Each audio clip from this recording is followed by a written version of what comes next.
There we go. Let me just pull up one more thing because I want to make sure I have easy access to all of the elements that you guys use as well. Cool. Here we go. All right, let me share my screen.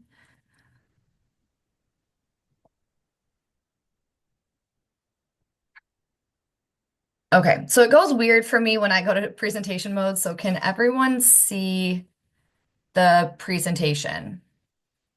Perfect. Okay. Um, I always love when it doesn't allow you to see like what you're sharing or anyone else, but that's okay. Okay, so as long as we can see it, we're good to go. So my goal for today is just as Andrew was saying, to go through executive functioning, to make it interactive. I don't want to just be talking at you guys for 2 hours. I want to get some feedback, get some feel for it. I do know that there are specific ways that you as a unit talk about what, to your students is certain things. So I know you don't use the word test, you use assessment, you don't use homework, you use coursework. So I'm definitely going to do my best to talk within those terms so that they make sense. I will say in advance, with my teaching background, I'm so used to saying the way of it of, test and homework. So if it slips out, my apologies in advance, but I am going to definitely work towards assessment and coursework so it just flows with you all.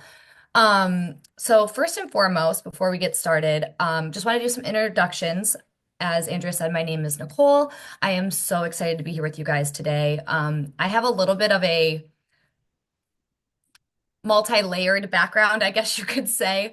So my undergrad is in media marketing communications, and then my master's is in urban education, secondary education with a focus in English.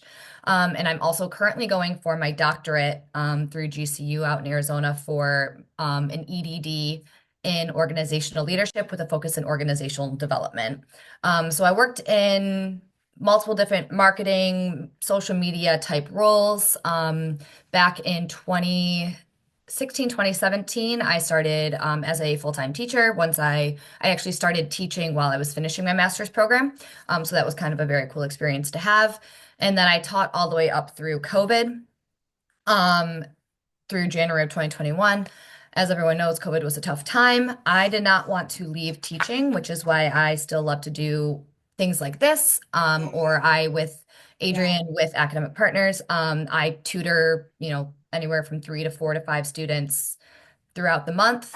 So I still like to stay involved and connected, but I am back in the digital marketing world now.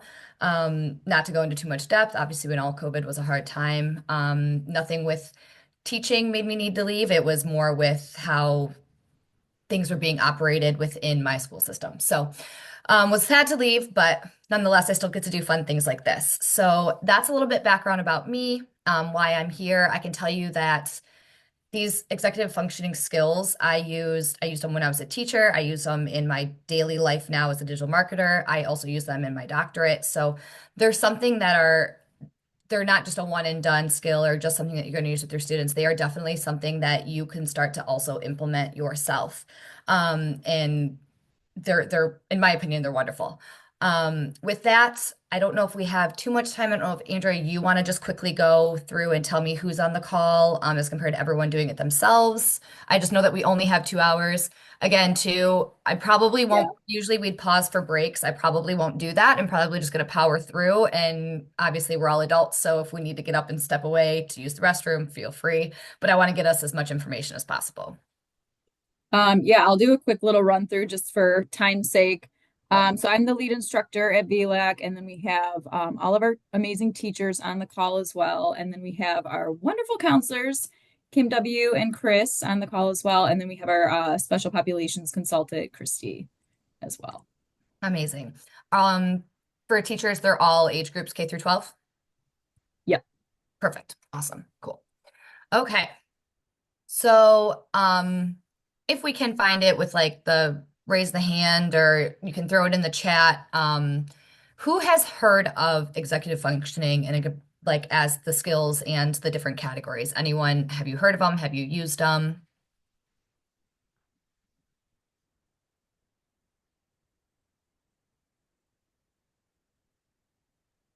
Okay, so we got one yes.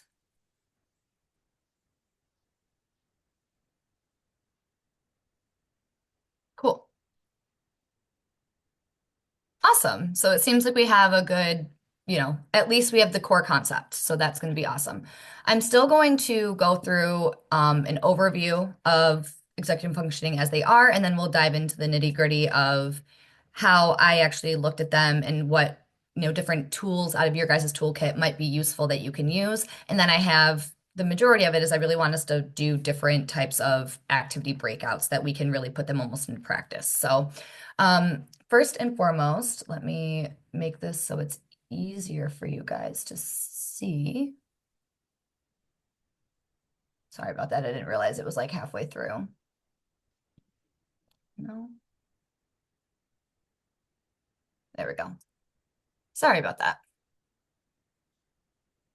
Okay, so executive functioning as a whole, it's the set of, our brain's ability, our cognitive functions that enable us to plan, to focus, to multitask, to start a task, take care of our own well-being, all of those different elements. And they're definitely crucial for our day-to-day activities, and they're definitely goal-driven and goal-oriented.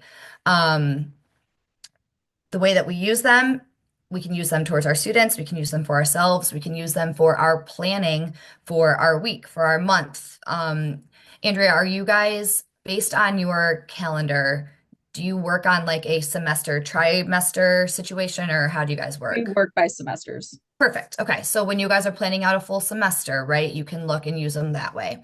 Um, so it's definitely everyone is going to fall towards a specific one that probably resonates most to them, or one that they know that they need to work on the most. And so when I work with students with these, I always have them put in number order and rank order what they think, from one being the most to five being the worst, what they think they're good at and what they're not. I'd love to do that with us here ourselves. Maybe once we get into the activities, we can do that. I just know that it's hard with the time frame that we have. But as like a personal example, I can tell you that I am very good at time management and planning, and I am very low at the well-being component when it comes to my executive functioning skills, which I'm sure most of us can probably resonate with. Life is fast and chaotic and busy. And so when I'm working with it, it's our goal today is for you to have some takeaways that you can work with your students, but also I would love for you guys to have ones for yourselves and or find ones that you would like to become better at, right? So nowadays, I'm making it a goal that I at least get 30 minutes of movement every single day. Because for me, workout is like the way I clear my head, clear my brain, and I feel more like myself. So I am making it a goal that I, use my Apple Watch as my what I have to hit my target goal with. And as long as I close that 30-minute ring, I'm sure there's much more well-being that can be done, but I'm trying to get better at that because I know I really lack at it. And obviously it's kind of a push-pull situation with all these that we need to be, we can be a master at one, but we really need to work through having all of them as part of our repertoire of what we use. So when it comes down to like those that are struggling with EF skills, and you might see that, you might implement some of these in your classroom and students are skyrocketing and doing great with them. And then some really are just struggling with even getting the generalized grasp of it, or you hand them your guys' weekly planner that you offer and they just don't even know how to operate with it. So some that struggle with EF skills, a few main things is they have probably difficulty sleeping and or managing stress. They maybe you notice, and this might be harder because you guys are virtual, but they don't really keep good control of their belongings. They can't really find things. They have a hard time organizing their thoughts. They switch focus on tasks. They can never get like everything done. So if they're turning in assignments that, there's always question 9, 10 are not complete. And then they really have a difficulty even starting where a task can be. So far, are we good with all of that so far, the basics and whatnot of EF? Cool. Andrew, I'm gonna take it when you kind of nod, because I feel like everyone else is kind of cameras off and whatnot. So I'll take when you Right. nod that we're Yeah, good. you can take that, but then teachers, if you have, chime in the chat For or give a sure. reaction. Thank you. Yep. Thank you. Thank you. Yeah, because that way we can spend as much time as we need on something. Um, so okay, we will move forward. So there's multiple different ways. If you look up EF online, you're going to find different ways to say different things, right? We all know that that's just how context works. For ease, I broke these down as we have planning, organization, multitasking, focus, and well-being. Planning also can be known as time management. Organization, that's kind of always across the board for EF. You're always going to see it as organization. Multitasking can also be known as problem solving. Focus can be known as perseverance and or task initiation. So we do have, or I have my notes that I put into this presentation. And so, Andrea, when we're done, I can share with you like all of my notes, all my activities, all that stuff that we can share with the greater group. But so first and foremost, we'll jump into planning. So the aspect of planning when we are working through EF is that we would like students to understand how long a task is going to take and use their time wisely to accomplish said task. Basically learning how to schedule their events, schedules their assignments in order to accomplish the goals that are set ahead of them. This is very important for the way that you guys operate, right? You meet once a week with the students, but beyond that, they're asynchronous and they're basically on their own time frame. So them being able to accurately plan for where they need to put their time when they're at home is crucial to get their schoolwork done. So part of planning would be to use SMART goals, and that SMART goal framework, which I have an activity that we can get into at the latter half and kind of work through some SMART goals for ourselves. And you guys actually have your VLAC SMART goals PDF that is available to you. I have those all pulled up, but is everyone familiar with your guys's toolkit, or should I show them?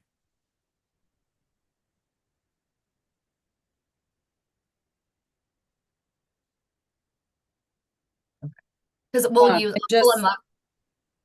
Oops, I'm sorry. sorry, I was just going to say we have them just in case anybody isn't. They're all listed in the district apps page in Clever. So they're all linked there. Cool. I can also go through them. Like when we are doing the goals activity, I'll switch over my presentation mode to the goal sheet. That way we can look at it. Again, just trying to be conscious of the time that we have here and to not keep switching back and forth in a screen. And now I'm going way too fast. Okay.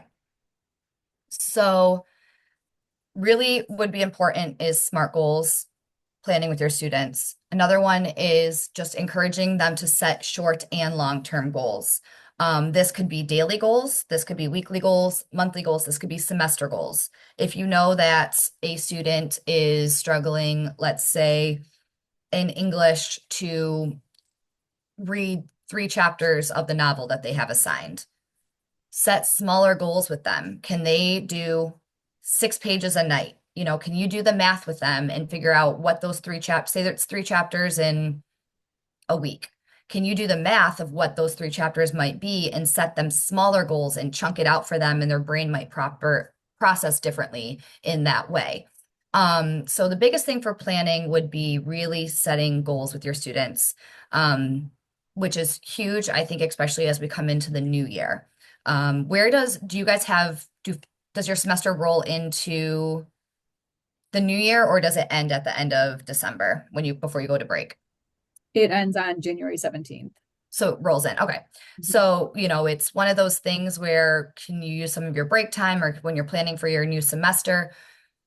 How can we incorporate kicking off a semester, kicking off a new unit, kicking off a new section with students and create goals? You have that one meeting time a month with them. So can we sit together and create goals? Or can you sit together with, your mentor student or whatever it might be?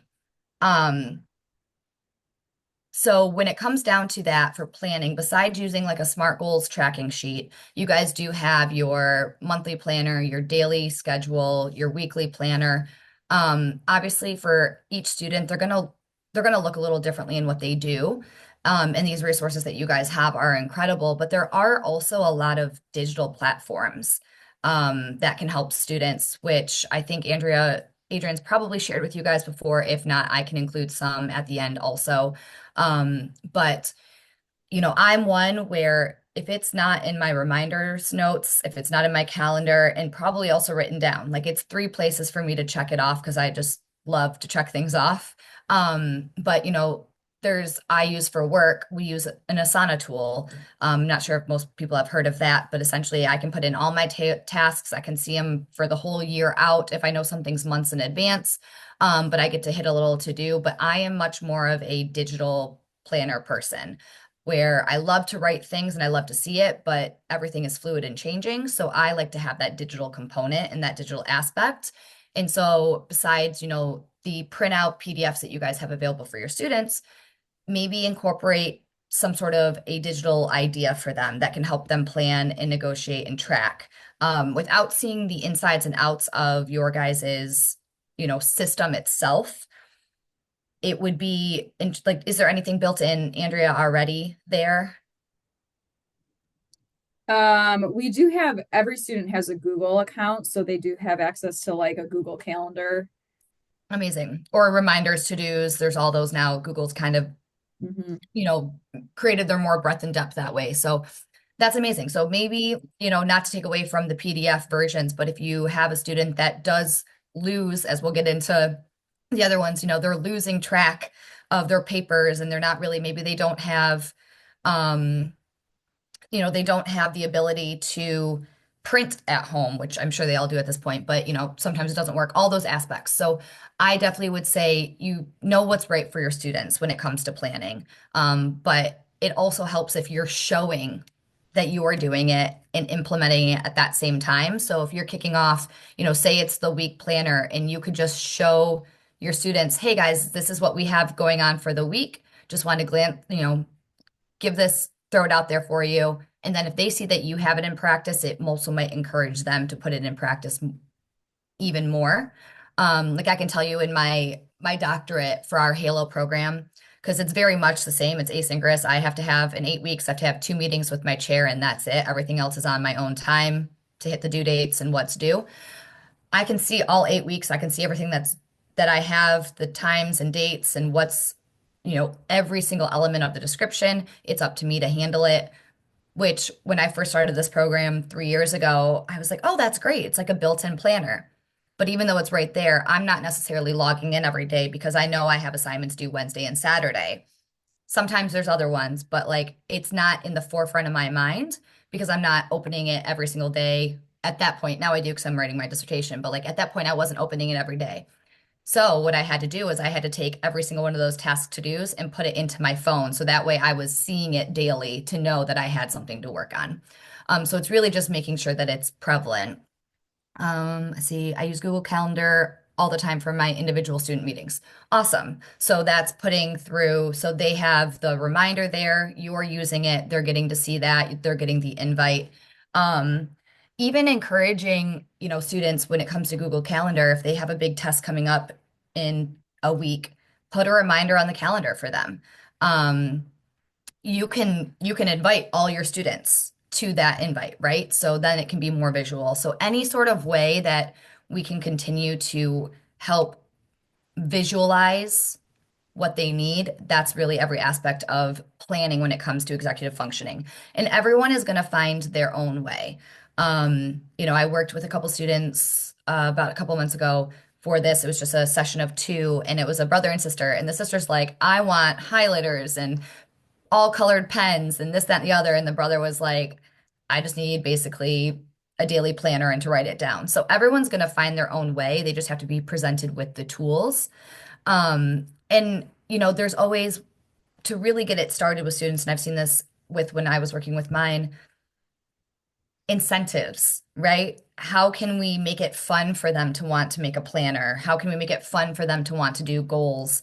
Besides seeing, their favorite teacher that they're working with doing it as well, what incentives are there? Again, obviously, it's a little bit easier in an in-classroom like setting to do that because maybe you have a bowl of candy, and if they fill out their weekly planner, they get a piece of candy, whatever that might be. But what think about that. What incentives can you do for your students to make them want to do these things? And And we do have a whole PBIS reward system, speaking of incentives. So that's okay. a good idea because we could incorporate, and I don't know, Christy, not to throw you on the spot, Christy, but if you wanted to chime in.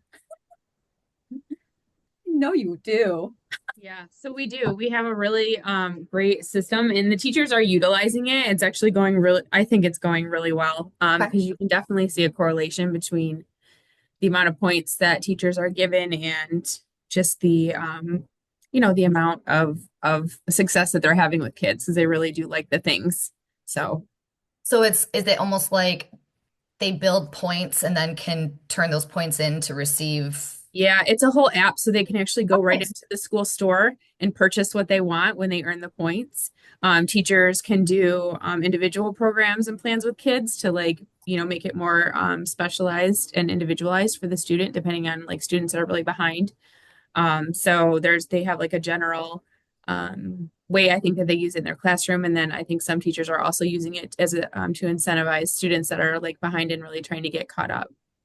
I love that. That's amazing because, you know, it's one thing to be, and I know this happened for a lot of us during COVID. It's like, how do we put more points into where it is? And that can always get tricky. And you don't always want to do that. And you don't always want, something that's not necessarily school related to then impact. So I absolutely love that you guys have that system. And I would totally recommend, utilizing that to at the however it might work for what your classroom does, right? Everyone is separate in how they operate, but it's like every now and again, did they fill out SMART goals? Did they give them a deadline to do that? Did they fill out their weekly planner or are they keeping up with it?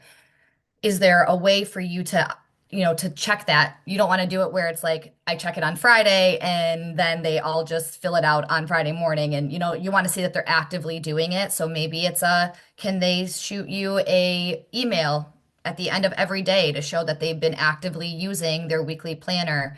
And then by Friday, if all 5 days and you have all 5 pictures, guess what? They get how many points it might be. So just think about ways to incorporate that to really encourage them to utilize these tools. And obviously, I think that will continue through as we move through the rest of these. Um, Cyber sale coming up. That's amazing. I wish I had this when I was in school.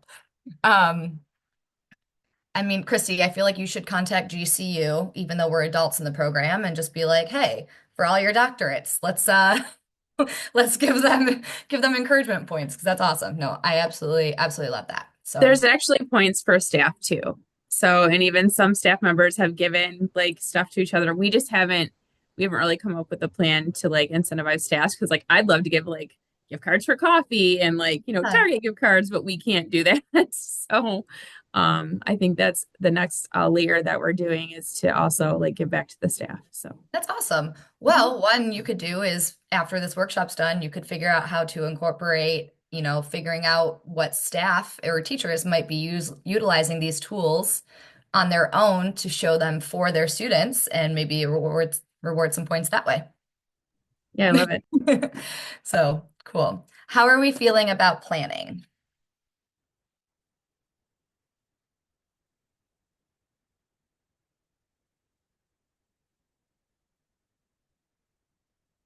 Cool.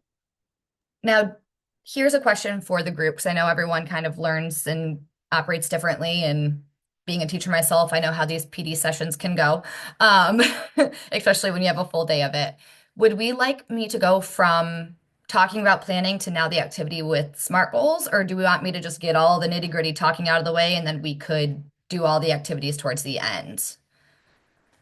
Does anyone have a preference? I'd say maybe do the activity Okay. related to planning. Let's do that. Okay, so I'm actually going to stop sharing my screen for right now because I got to pull it up on. As Andrea knows, we met yesterday and I was like, I'm going to do my best to get everything into a pretty presentation prior to. And I thought I had an hour and a half between my work morning this morning. I did not. So my activities did not get put into the presentation yet. Um, so does everyone have a like a piece of paper in front of them or something that they can utilize?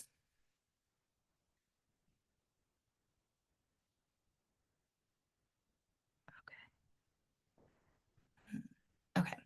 So the way I want to do this is I would like us to break into small groups so I can do random breakout rooms. And so hopefully everyone in your group or someone in your group will have the SMART goals sheet for you. Obviously, just as a reminder, when it comes down to that, SMART goals are measurable, actionable, reasonable, timely. Um, and so hopefully someone will have that aspect that you can work off of. So once we break out into the breakout rooms, I want you to think about, based on, if the majority are maybe math focused or English focused, whatever the majority might be, come up with like a scenario of improving math grades, right? A student that really needs to improve their math grade, or a student that needs to improve their test taking skills, whatever that might be.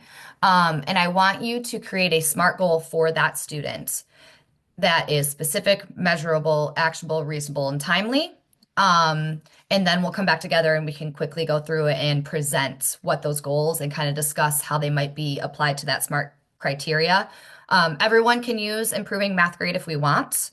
But again, whatever works for you. If there's no one that's in math in your breakout room, you might not want to utilize that one, right? Or if for some reason, because I think it's random breakout rooms that I can do. For some reason, if there's not a teacher in there at all and it's just faculty, how can we get a student, how to get them to, and it still could be grade, right? Because you're seeing the grades. So We it's all really work with students too, so it's good. perfect. Amazing. Perfect. Thank you. So yeah, so I will break out. Is everyone kind of good on that? I can pop obviously into the breakout rooms. So let's do it as improving some content areas grade for a specific student. Does that sound good? Cool. So I will do this.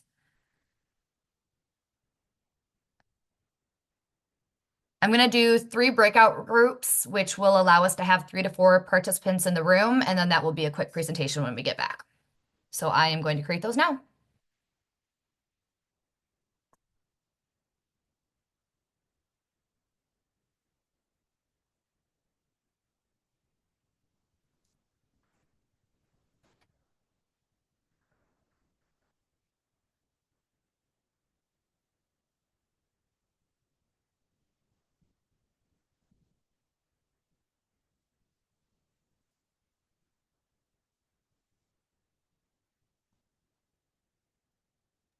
Oh, I was muted. I was telling Oh, Kristen to join to join the room. you're good. Okay, I'm gonna go jump in one of these rooms then. Sounds good. Okay, Oh, is you can go everything in by good? yourself. Yeah, is everything okay? You're good? Yeah, are Okay. you happy so far? Yeah. Everything's good. Just want to make sure you like while we have this second, check Yeah, back no, in. I'm good. I want to make sure everything's good for you. That's what I was like. Maybe break it up between. So I like that you said that because Yeah. Oh it yeah, gives, because it makes it go by, you know what I mean? It's not as like long for the people to sit there. yeah, exactly. And I'll probably give till about 11:10 or so. Okay. Um, Okay. and then again, before you jump into one, what I can do, I have like additional resources and stuff. I will just share them it'll probably be later this afternoon once I get to the airport since I have to pop right off. But I'll Mhm. share I made 4 different presentation outlines last night. I'll share Okay. them all with you at like the basic level. So if you want to just give them to them, you can Okay, feel free perfect. as well as the presentation. Okay. Sounds good. Cool. Thank you. All right. Oh, I get to actually pick which room I'm going into. Yeah, I I'll was gonna see you in a say, few. that's good. Told me he started a new job. Hi, Oh, ladies. Hey, hey. Hey. we're good. We have to hear this from Kristen really quick before Oh, we. my Okay. husband started this new job and he said one of his employees came to like this customer facing meeting in like a Mickey Mouse sweatshirt yesterday and he's like, we got to talk about professionalism." Oh boy. Oh Was boy. it like an ugly sweater thing? No, it was just like a normal, like she was working from home, showed up and is wearing like Mickey Mouse. My Oh my God. God. That's okay. Yesterday when I was onboarding, I'm literally like it was like one of the largest onboarding sessions I've had. And it was a snow day. So I hear Hadley's in one bathroom on one toilet, Charlie's in the other bathroom on another toilet, and they're both like, I need you to wipe me. And I'm like, oh my God. I'm like, be quiet. Oh, God. Oh my I gosh. have Brady home with me today, so I'm right there. Can he hear us? What's he doing? I don't even know. I gave him his tablet. I was like, I've got to be in a meeting for 2 hours. Here's your tablet. Feel better. I love Go you. Well, free. we have no He'll be heat just in our fine. house today, so we've all got something. Why? Oh, We God. don't know. It just like all of a sudden went out last night, and I am like in this meeting, and I'm like texting Wait, the guy like, you "Do you can't even handle it when the heat's on. I know I have a heater at my feet and we have a gas Oh, fireplace and okay, like that so we use helps. like heaters everywhere and like we're fine. But I'm so cold. Oh no. No, no, no. That would not work. My mother-in-law and father-in-law are on the west side of the state and they got like a lot of snow and their power went out and they had to go to a hotel. Ugh, Oh, I that's know. the That's worst. the only blessing is my son is a hockey tournament tomorrow and they're staying the night. So I'm like worst case scenario, we just all go and stay in the hotel and Right. And just whatever, but chill. Yeah, just to and be warm up. warm. But yeah. All Yeah. right. So Okay, should let's we make make a her SMART goal. Okay, goal? let's do it. Okay, so let's pretend the kid's in, thinking of all your grade levels. I don't know. Let's just do I feel like Kristen. we should just do high school because that's like where Oh, all high the school. issues All are. right. That sounds good. So, a scenario, create a SMART goal for the student that's struggling with improving their math grade. So I can tell you, like a lot of students' grades drop because they come to a project and they're just like, screw this, I don't want to do the project, and they just submit blank or something. Mhm. So maybe we can do like a goal about redoing like redos or something. Yeah, I actually have a student right now. She just got flagged 2 days ago for AI, and it's a bunch of assignments. And so the teacher reached out to us today asking like, okay, what do you want us to do? Because she's not redoing them. So to your point, like she's gonna get zeros for those assignments, and then her grade's gonna go from 90 whatever to 74, which maybe she's just gonna say, I'll take the 74. Right. Is she Um, able to get to do redos on those they assignments? are, yeah. She just isn't responding. And I feel bad. She has a weird, not weird, but a sad situation. Like her dad just passed away. Mm. So the fact that she even got on and did anything and completed 2 courses, I was like, I don't know if I'm her. I'm not sure. Maybe she just wants the 74 and she just wants to be done. I don't know. But Right, right, in SMART goal world, I would pretend like that's not the case. And just the fact that like right. going back to do redos to Kristen's point. So how would we measure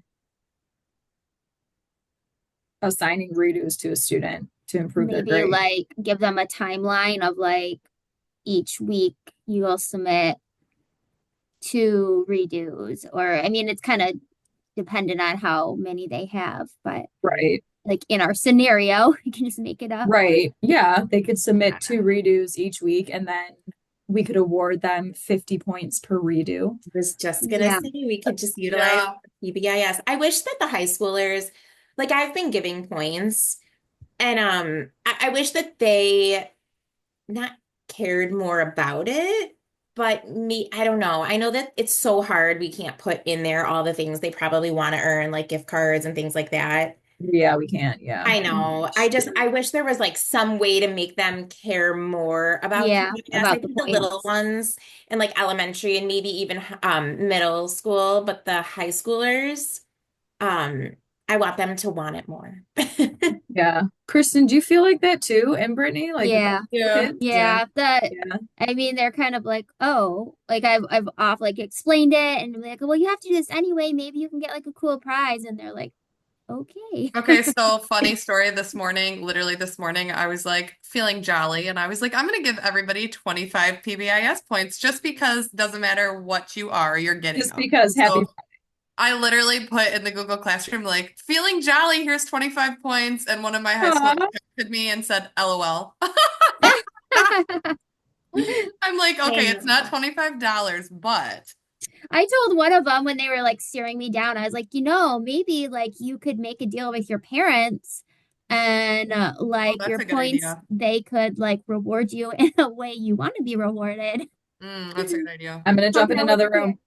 Okay, bye. See you in a sec. So cute. Aw. Hello, ladies. We are Hey. doing stuff. We got measurable goals. I'm We not got checking three.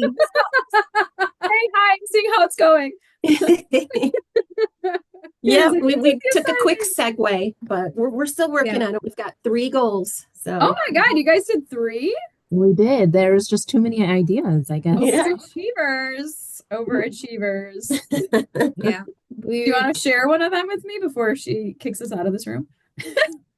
So we were thinking if students do retakes, we could incentivize them on the number of retakes they do per week, completion of assignments, and like number of times they work on iReady or the amount of time they spend working on iReady. Does that Nice. work for what she wanted? Yeah. We had to have her kind of come back and explain, so we think we understand. Yeah, that works because you can measure it, right? And I guess it would depend on the student, like based off of how many times or the amount of time that you would want to see them working, right? Like Mm. depending on what they have going on. Yeah, yeah. Could So like work. individualized. Yeah. Okay. Cool. I'm gonna jump into the last room now. Bye. Bye. Up in our room. Hi, Andrea. Hey, Bouncing to all the rooms. Look at you. we nailed Somehow it all immediately. 3 of us ended up together, which was hilarious. Funny. I know. I I saw. know. How did that happen? How's Brady? He's okay. He's on his tablet right now. He still has a temp, but it's Wow. oh, I know. It's lower. Like it was higher this morning, but it's going down without meds right now. So I'm like, okay, that's a good sign that Good sign. Yeah. That's good. Poor thing. I know he'll be fine. That sucks. Well, he's great. He's fine. He'll be fine. Trust Poor me. Emma. Emma gets like a sick, and I'm like, "You're fine." She's like, she like cries wolf so much that I'm always like, "I don't believe you." That's how I am Yeah. with seasons. I'm gonna Like, And get then a it's positive something really swab serious, on like a rash something. all over. Yeah, Okay, the I rash did I that. did, but I still made her ride out the day. because it's Okay. just a rash, right? Like it could be from after being sick. I'm We like, did that with Abby. Like she kept complaining about her this hurting and that hurting, and we thought she was just trying to get out of sports or something. We took her to the doctor. She ended up having like numerous fractures in her foot. We were like, God. we were like, oh, sorry. yeah, no wonder why you were in so much pain. Yeah, right. Talk about feeling like the worst mom ever. Oh my God. That's kind of like my mom actually. She hurt her foot and we're all like, come on, like you got to You're get up and fine. walk. And she has a fractured foot and we're like, oh, Oh. My grandma fell. My grandma fell, and I have the funniest story before they bump us back. she's going What's to it bump gonna us back. happen? Oh, I have such a good story. You're gonna want to hear it. Oh My man. grandma told my sister that she's like, Christy, she said, she's such a good kid and blah blah blah blah. And she goes, but between you and I saw the movie she was in. And my sister's like, what are you talking about? She goes, the movie. She basically told my sister she saw me in a porno. My 96-year-old grandma. And my sister's like, where did you see it? She goes, I don't know. It's just on. And she's like, Grandma, I can assure you, 100% sure she's not. And she goes, well, it looked just like her. Christy's Was it working it Christy on the does pole. Alice? I'm like, Christy Wait, does Alice. I didn't know if that was true or not. The way Chrissy did the pause, I was like, who's she telling? Come Who's on. she telling people this to? The people she works with? Or like she lives with? I go to her room, they're like, there's her granddaughter that was in the porno. What the hell? Like, Gigi, what are you? I said, I hope you shut that down and told her not to be telling people that. She goes, well, I didn't tell her not to tell people, but she seemed like she was just telling me. I'm like, oh, I'm sure she tells She's telling all of her friends. Yeah, for everybody. sure. Oh, Anyone that can my hear her that will God. Oh listen my to her. gosh. Rude. That's funny. Hilarious. To address this. Oh my gosh. She's That's accused my sister of like not telling her stuff about my grandpa, and my sister's like, Grandma, I wasn't even alive then. Like, Oh my gosh. bullshit. I'm like, she must have fallen and like hit her head or something a little bit this last time. Does she have maybe like a little bit onset of She's dementia? 96. She's 96. Yeah. That's Wow, that's awesome. awesome. Crushing I'll it. send you a picture. She's adorable. She's But so also right now I That's want to punch her awesome. in the throat. So Oh my God. please stop telling people you saw me in a porno. Thanks. That's Let's hilarious. end on that note. Okay, yay, we're all back. Yay. Okay. So popped into each room and just because of time frame, and then once we do these quick presentations of what we came up with, I kind of revamped in my head a little bit how to get through in the next, hour 15 of what we have. So I'll kind of share that a little bit because I think from what I could hear, these breakout sessions were very beneficial. So maybe I won't go into as much detail of, the certain functions fully, and then we'll use more time for the interactive components. But let me see if I can pull up. uh, let's see. So from room one, who would like to present for us? That I'll was do it. cool. Didn't even have to ask. We already discussed. So I was the note taker and I said, I'll just do Love that. it. So here we go. We actually came up with 3 ideas. So depending on the student and the situation, we could do one of the 3. And it was regarding math. So the course was math. And one thing would be low scoring students. So they would be incentivized on the number of retakes they do for low scoring assignments. And so we could set goals for that. Another one would be students that are behind pace, completion of assignments, again, setting goals and checking in with that. And then we do have iReady for math, so as support.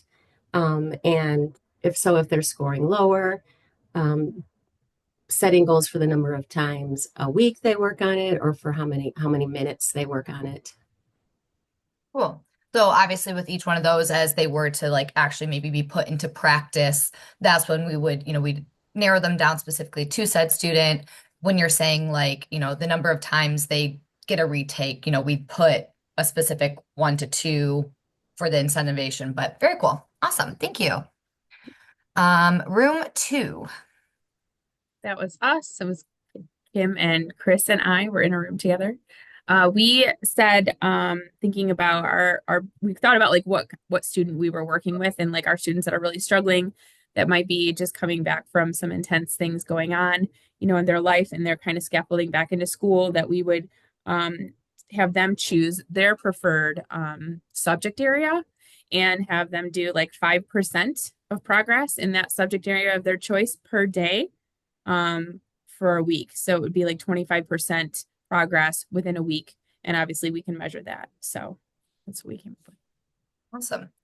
And when I was in your guys' room, you were saying you're already somewhat putting these into practice and utilizing them. Yeah, I mean, I think our team's been really good about being creative with that and not having the goals sometimes for students being so big that they can't really, it's not something that they can really bite on, So kind of again breaking them down and then scaffolding them back up. We've been really working on that. I think it's been going well. Yeah. And I think what you just said there is huge too, right? It's what can they handle? Yes. Especially if they're a student that is behind or I'm actually tutoring with a student right now who she missed all of 7th grade math, and now she's in 9th grade. And so we're working on the end to get her caught up, but you can't stop the bullet train, so to speak. So it's segmenting it out of what can they handle, knowing that they have personal life, home life, other content areas. So I love that. There's long-term goals are great, but just for any one of us as well, I know for me, I mark off 3 to-dos and I feel great, even though I might have 15 more, so I love how you put that. So thank you. In room 3. That was our room. We were thinking about high school students. And a lot of times, if their grade is low, it's because maybe they've submitted blank on something they didn't want to do and they just wanted to move past it. So they have outstanding retakes. So our goal, in our scenario, we just came up with the number 2, but it could be, dependent on how many assignments the student is behind. But we just said the student would submit 2 retakes weekly and be awarded 50 points per retake until they were caught up. And then we would typically have given the student like a list to work from so they knew which assignments they needed to um, get turned in and they could just check off as they go. Love that. And one thing with everything that you guys did was amazing, right? And you would use these VLAC toolkits that you have. This is also something that you guys can do with your students, right? At the start of a new semester or right before a big exam or right before a final, 2 weeks before the final, you know it's coming at the start of the semester, you know what date your final probably is or close to it. What long-term SMART goals can they make? What short-term SMART goals can they make for that segment? And put them in cluster groups of 2 to 3, 3 to 4, and let them create some. And then the biggest thing with SMART goals is it's great once we make them, right? But how frequent are we checking in and reevaluating? When you make them, as a reminder, it doesn't mean they're set in stone, right? Because maybe to the point of the last example we had, they're catching up more swiftly. So maybe that 20 or that 50% can go down to 30%, just so that way they're not skipping over the work too fast. Or, you can always look to reevaluate. So when you do create SMART goals or your students do, you want to make sure that you're scheduling regular check-ins with them and just looking and evaluating what it is that you're working on. So great. A couple of best practices for SMART goals just to share with you guys. Always be specific and clear. That is huge for students, especially when they're getting so much thrown at them at one time, or to how it works for you guys. They have to look at so much and decide for themselves how they're going to go into it. So when you're adding another element to what they do, you want to make sure that you're being very specific. Find ways to help them track their progress. So, based on the SMART goals that you make, should they be using the monthly calendar, the weekly calendar, the daily calendar? How should they be tracking the progress that they're making on the SMART goals? And then also, again, as we kind of started to talk about, celebrate their achievements. So even the smallest one, they turn in one assignment and they get that 50%. They're one assignment less than what they missed. Always celebrate their achievements to make them feel rewarded for what they're doing. How do we feel about SMART goals and planning?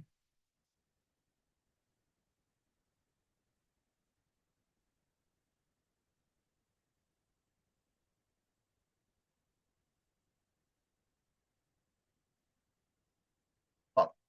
Okay, so moving forward, I have, based on the time frame, because we do have an hour left, and Andrew and I knew this was going to be it. So sorry the first one took so long, but these are so important. There's so much, but we do want to get through all five. I have two activities I definitely want to make sure that we get through. And I know that your guys' theme for this year is relationships with your students. And so I have one activity specifically focused, but we can kind of do that. We're still going to do it in pairs, but then come back and report out on it. But I have two activities I definitely want to get through. I am going to still share all the rest of the activities with Andrea that she can share with you guys, because if you have maybe other time or you want to look at them yourself. And I have a whole strategy and implementation document that goes over each one of these elements as well, that I will share with you, that talks about the implementation and the best practices. So what we're going to do is we're going to go through organization and then multitasking. And then I have I believe it's time. Yeah, I have a time management activity that I want us to work on. So we'll go through those two components, and then that will kind of encompass all three of the that we've already talked about. And then we probably will go into focus and well-being. And then I have a building relationships activity that we can do. And then if we have extra time after all of that, we can either do another activity for breakout sessions, or we can ask questions and talk about it. We'll see where we are. Does that sound good to everyone? If you have your cameras on, you can just give me a thumbs up. Awesome. Okay, back into presentation mode and sharing my screen. Sorry, I haven't used Zoom in a hot minute. We use Teams for my company, and then for tutoring, we use Google. So I'm like, where are all the buttons? There we go. Okay, so organization at baseline is pretty simple in our mind, right? It's really helping a student understand how to develop a system that works to keep their materials and their plans in order. Something that I like to emphasize here is helps to keep or develop a system that works for them. Not every system is going to work for everyone. As you guys already know, your teachers, you are all experts in the craft of what you do. You already know this, but we have visual, we have audio. Everyone learns in a different way and what resonates with them. So the biggest thing for me for organization, it's not just trying to explain to them how to get organized, it's developing a plan that works for how their brain processes organization. Um, Depending on the time frame that you guys have, I feel like always doing kind of some sort of assessment with your students, and you guys may already do this, they may already have this information, but an assessment with your students to understand how their brain processes. I can tell you, I am a visual learner. I am not an audio learner. Like if I'm just listening to something, it's probably going in one ear and out the other. I need to physically have something in hand. If I have both, it's even better, but like I need to visually see it for it to come into my brain. And that works for my organization as well. So it's really, like I said, developing a system that works for them. So obviously going back to the toolkit that you guys have and hopefully having some takeaways that you can utilize. You can implement your weekly planner. You can implement your monthly planner. You guys do also have the daily planner and then the daily schedule. And I know that you have the pacing guide, a lot of visuals that you can use for them to help get organized. But again, it's what works for them. Is it old school? Let's print it and put it into a folder and let's have every single folder in our backpack. And even though we're not going to school, the backpack's sitting next to wherever you're working. Is it having Google Drive, different folders on Google Drive set up and for each class, and then it's downloading and saving or taking screenshots of all the assignments and putting it into there. For me, when I was in school and taking notes, I would handwrite the notes and then I would type them, and that would help me make a correlation. But I always needed my notes visually, like on the computer for me, and I would make my own study cards and whatnot that way. So again, that's just really, it's developing a plan that works for them. And a big thing that can help students with organization, because unfortunately, and you guys probably know, organization is always constantly changing and as we grow, and it's really personal. So, take our own homes, for example. How many times have you probably reorganized your kitchen cabinets or reorganized your closet or your drawers and shifted stuff around because at the time it made sense, and now you're looking at it and you're like, well, I now added this much more into my bucket and I need to change it around. It's the same thing for a student with school, right? It might work for one, so you have to constantly checking in on what that is. But if you have the time, you're setting up your semester, you're setting up um, for finals, and and actually, Andrea, can I ask you a question real quick? Yeah. I keep saying finals, but because I know test is assessment. Is final also assessment? Yeah, we do have finals in the high school grades. So you call them finals though? They do have a final exam, yeah. Okay. It depends on what grade level you are, and it depends. We also have two platforms, so some of the terminology is different, but we can all understand, like if you're talking about final or assessment, like we all can understand. I just really wanted to make sure I was talking your guys' language, and now I said finals like 3 times. I was like, wait a minute, let me clarify to make sure I shouldn't be saying assessment. But okay, cool, awesome, thank you. Yep. So an assessment or a final, right? Or if you're setting up for the semester, can you show your students your Google Drive that might have all of your documents and where they're at and how to set them up? So that's really the key thing with organization. And it's probably more specifically one of those elements that works when you are working in those like one-to-one type mentorship meetings with your students. It might not be as much of a classroom specific. But it's definitely something that you can also put in practice and show your students, hey, I'm organized in this way, or this works for me. Are we all, if your camera's still on, you can give me a thumbs up. Are we all kind of clear on organization? I feel like that one's one you can kind of breeze through. It makes sense. But again, the biggest thing for me for organization is it's developing a plan for your student and yourself that is personal to them. It's not all going to be the same for everyone. You could tell all your students to put all documents into Google Drive, and that's not going to happen for everyone because they might just not be tech savvy that way. They might not want the computer, screen in front of them. They might like, their hard paper. So again, it's just developing what's personal in a system for them. Okay. So next one, multitasking. And as much as we all think that we probably are amazing at this, multitasking is a hard function to actually master. We all do it in multiple different facets of our life, right? Whether we're on a meeting, we're teaching, probably some of us while we're driving, we're all multitasking 24/7, whether it's you're working and you have TV on in the background, or, we're in this PD and you know that you have this that you still have to grade later and your brain's still working in a different way. So the biggest thing with multitasking is really helping students understand. And that's the word I want to like really focus in on is understand. And so help them understand a challenge that they have and like what steps it's going to take for them to overcome that. And how to manage multiple tasks in one time. So this does kind of come back into planning and time management. And as you'll see, these all somewhat interlock and connect as we work through them.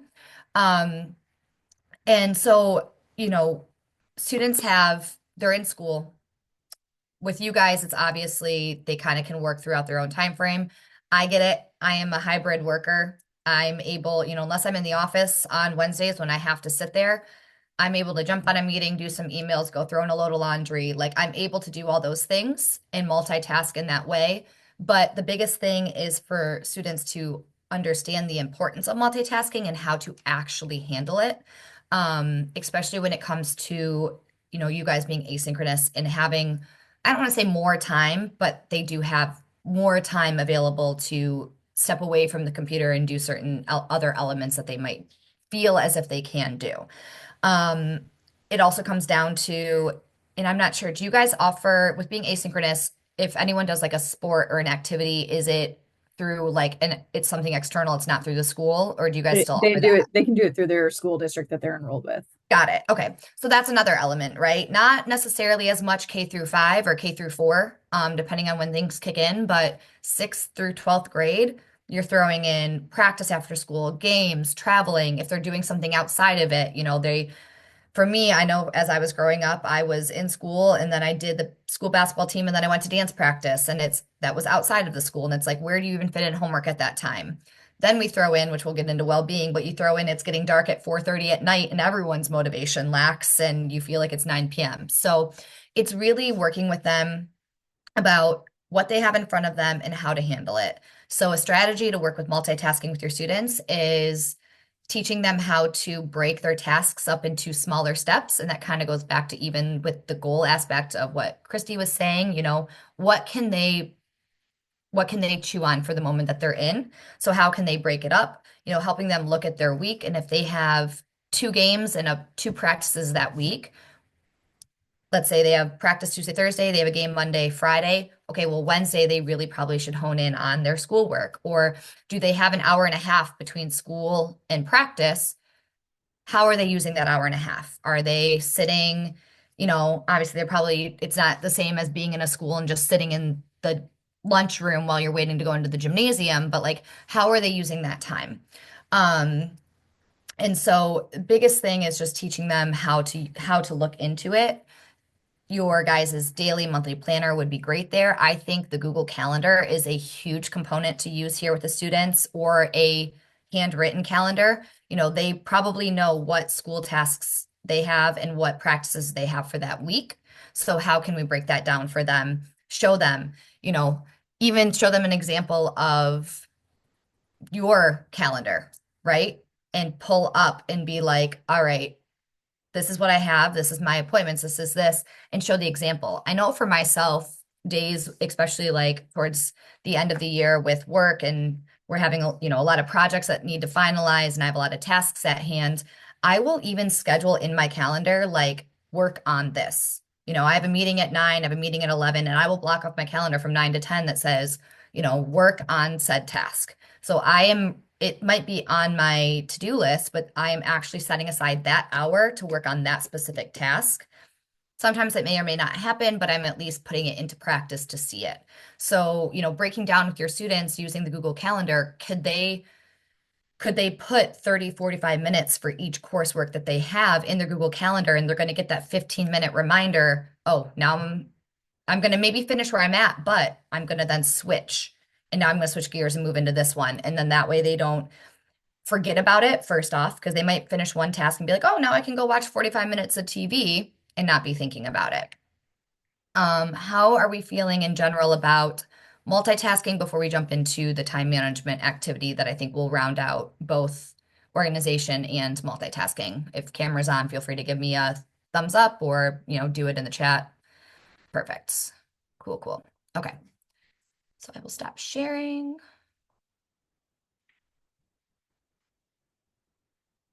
Okay. So for this breakout room, and I'm going to regenerate them. That way we're working with new groups of people and kind of getting fresh ideas and hopefully crossing over. And so for this, what you are to do, and what I can do also is I can paste this into a blast, or actually I can paste it in the chat right before too. So you are going to create a generalized list of tasks that a student might need to complete in a week, right? Whether that's 5 tasks, 10 tasks. Try to think about also throwing in some personal tasks in there too, not just schoolwork. But you're going to create a generalized list of tasks, and then using, the VLAC weekly planner, if you have access to it, or if you can look at it and write the way, or if you know it, using the weekly planner, allocate time for each one of those tasks, also ensuring like the balance that they need to study, do extracurricular activities, put in time for rest for their well-being. So try to look at how many tasks you decide to come up with. You guys know your workload for your students the best, right? So have it be an average of what a week does look for them. Like maybe not finals week or assessment week where they're having they're bombarded with everything. But think about an average heavy week for them. Create a list of tasks, use a planner to allocate time, and then discuss challenges and strategies for effective time management. So what challenges might said student have? What strategies could they maybe utilize to ensure that they're actually able to multitask and time manage the way that they need to? So I will throw this in the chat so it's easy for everyone to kind of come back and see if they need. And then I will create some breakout rooms for us. It's 11:35. We have 2 more to get through, and then another activity. So probably about 11:50, I'll call us back. So about 15 minutes.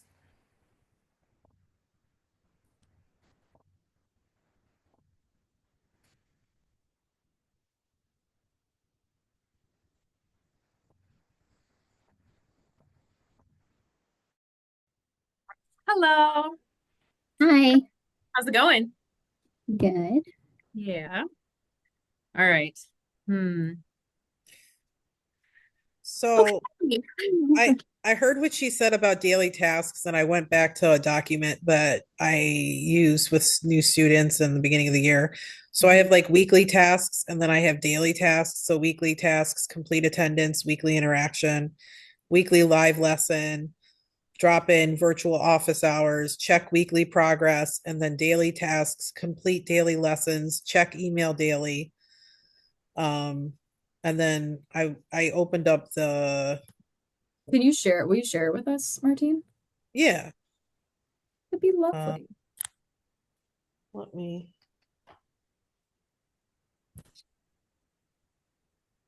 Checking email daily is huge. Like we think it's so like second nature to us, and the students like don't know to do that.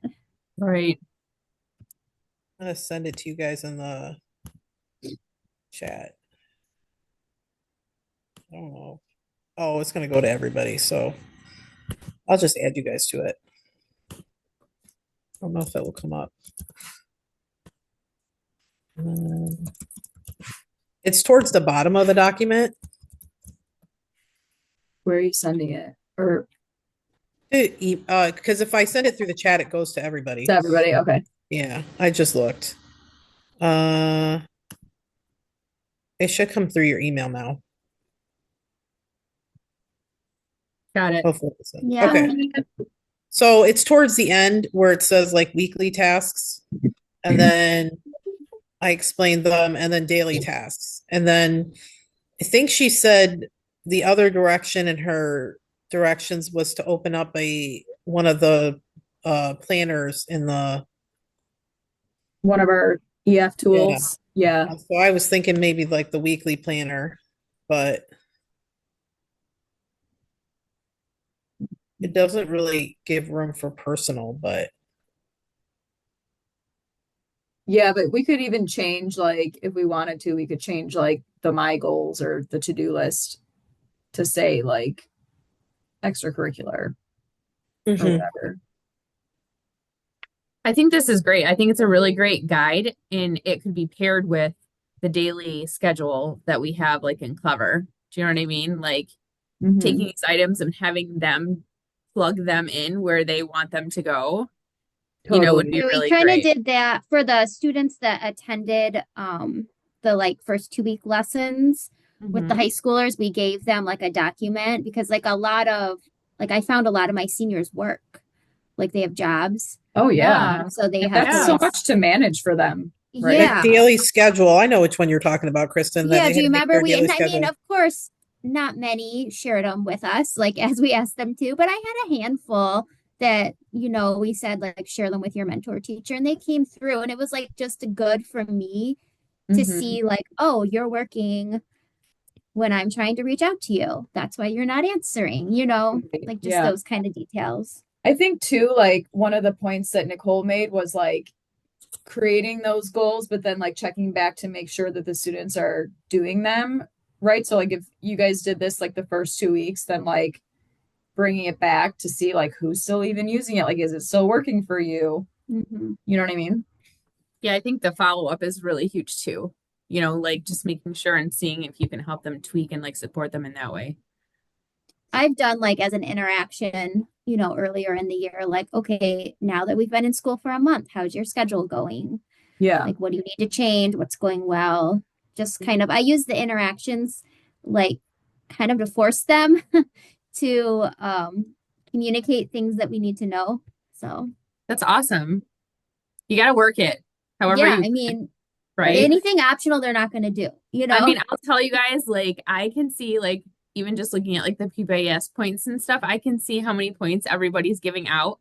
And you guys, you and a couple other teachers have like the highest points, and you guys have the least kids that are struggling. Oh, Like really? there is an absolute correlation between the amount of points that teachers are giving out and how successful like their kids are being. And not that everyone that there Right. anyone that is like has like an overabundance, right? Mhm. But we expect to see a certain percentage, and like the data doesn't lie. There are teachers that are giving 3 or 4 thousand points above, have given out above than the other teachers, and you two are the top two, That's why top I was three. asking you because Kristen was saying that the high school kids My aren't high as schooler, good, yeah, I haven't but I'm bought like, into it, but like are we I sure was they're They might well, be I don't holding out for the bigger items. That's the not? Yeah, thing. I think so. Yeah. See what but happens if you do this diver sale. I think it's Right? gonna spark some interest. And like I said, I think being really generous, especially with the kids that are Another round. struggling. Okay, bye. I Hi, Andrew. We've done hey, absolutely nothing. We're like totally off task.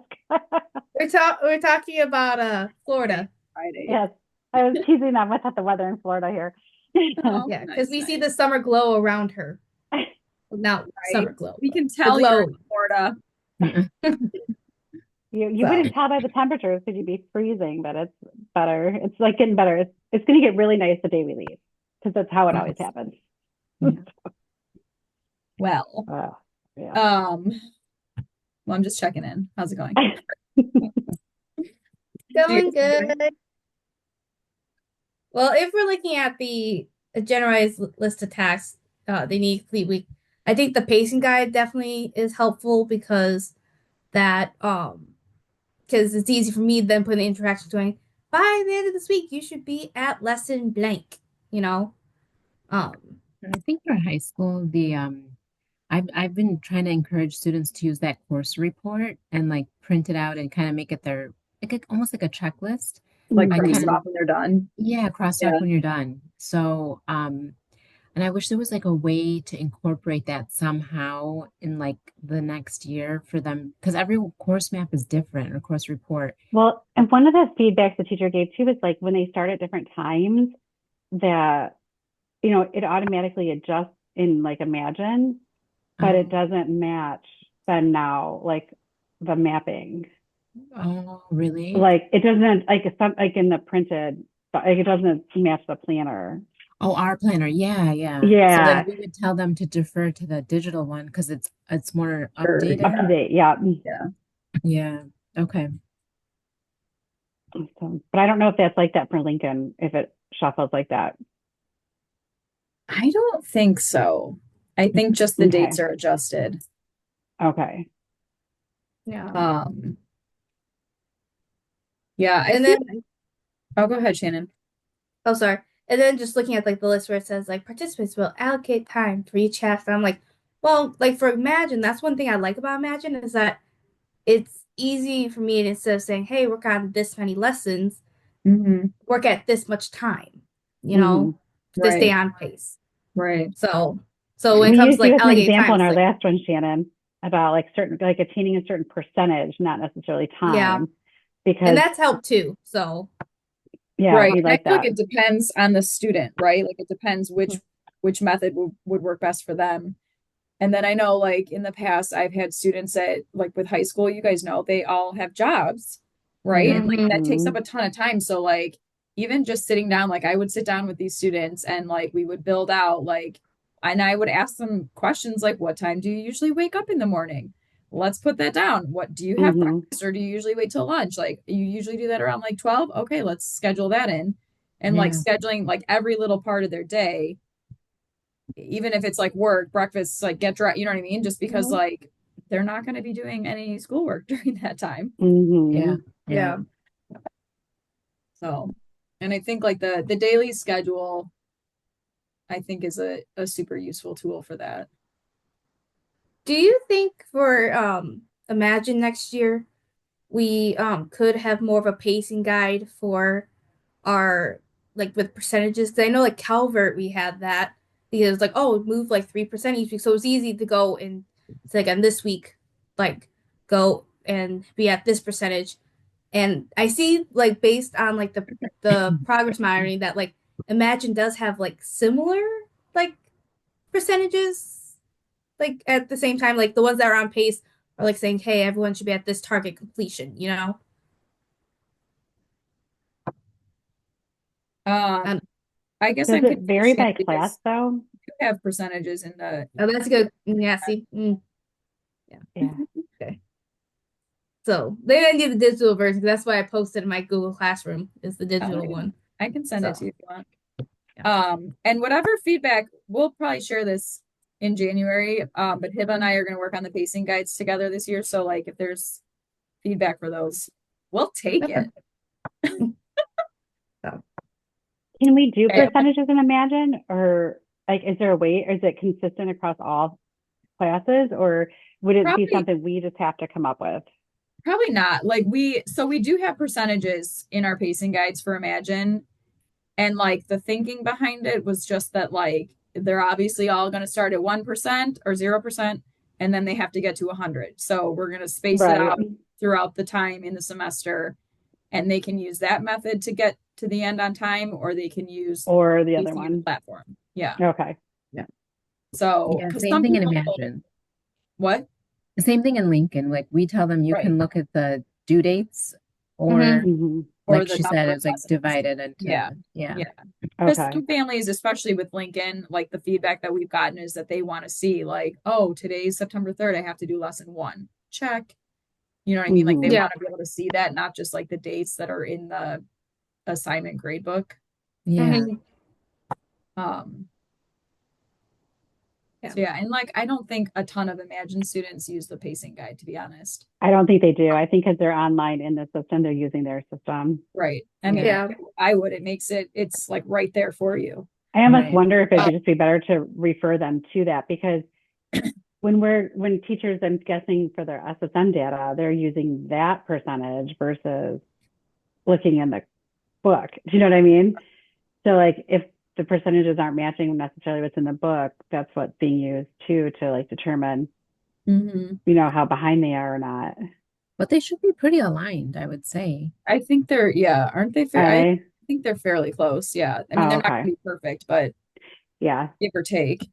But Okay. definitely, like, yeah, it's already built into Imagine. So yeah, like I would say everyone's using the digital one. Yeah, because it's like Everybody it's gets where it. they're at every day, so it's what they Yeah. see. It's Yeah. instead of going to one other document. Yeah. Yeah, and like same as you said, Chris, like when I'm progress monitoring, I'm just looking at what Imagine's saying, how what percent behind in Yeah. that Imagine platform.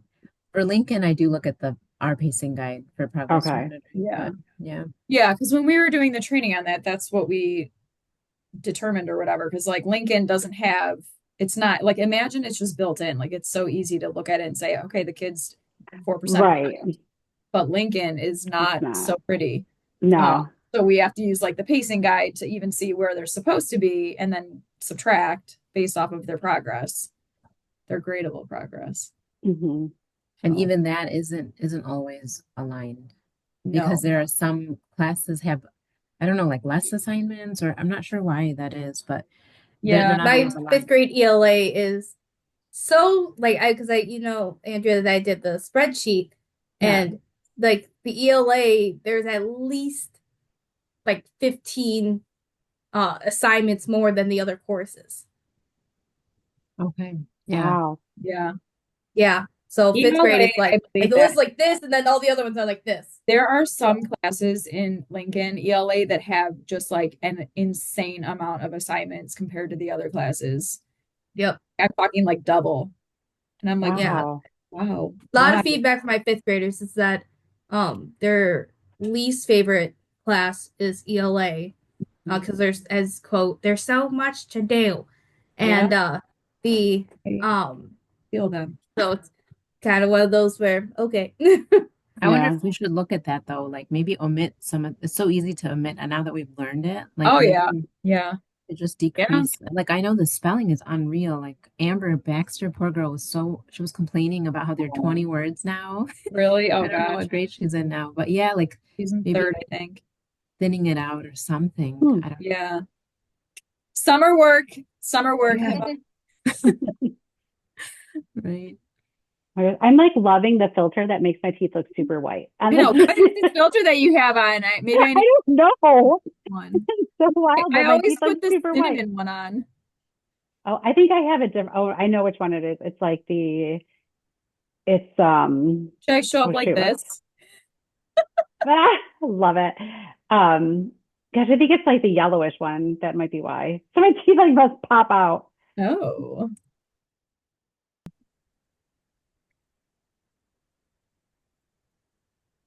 All right. I think we got everyone back now. So hopefully those went well. I was only able to pop into room one and room two. So sorry, room three. I didn't grace you with my presence of being a fly on the wall. But we'll just take a few minutes to do a quick presentation from each group like we did last time. So if we can have someone from room one share what they came up with.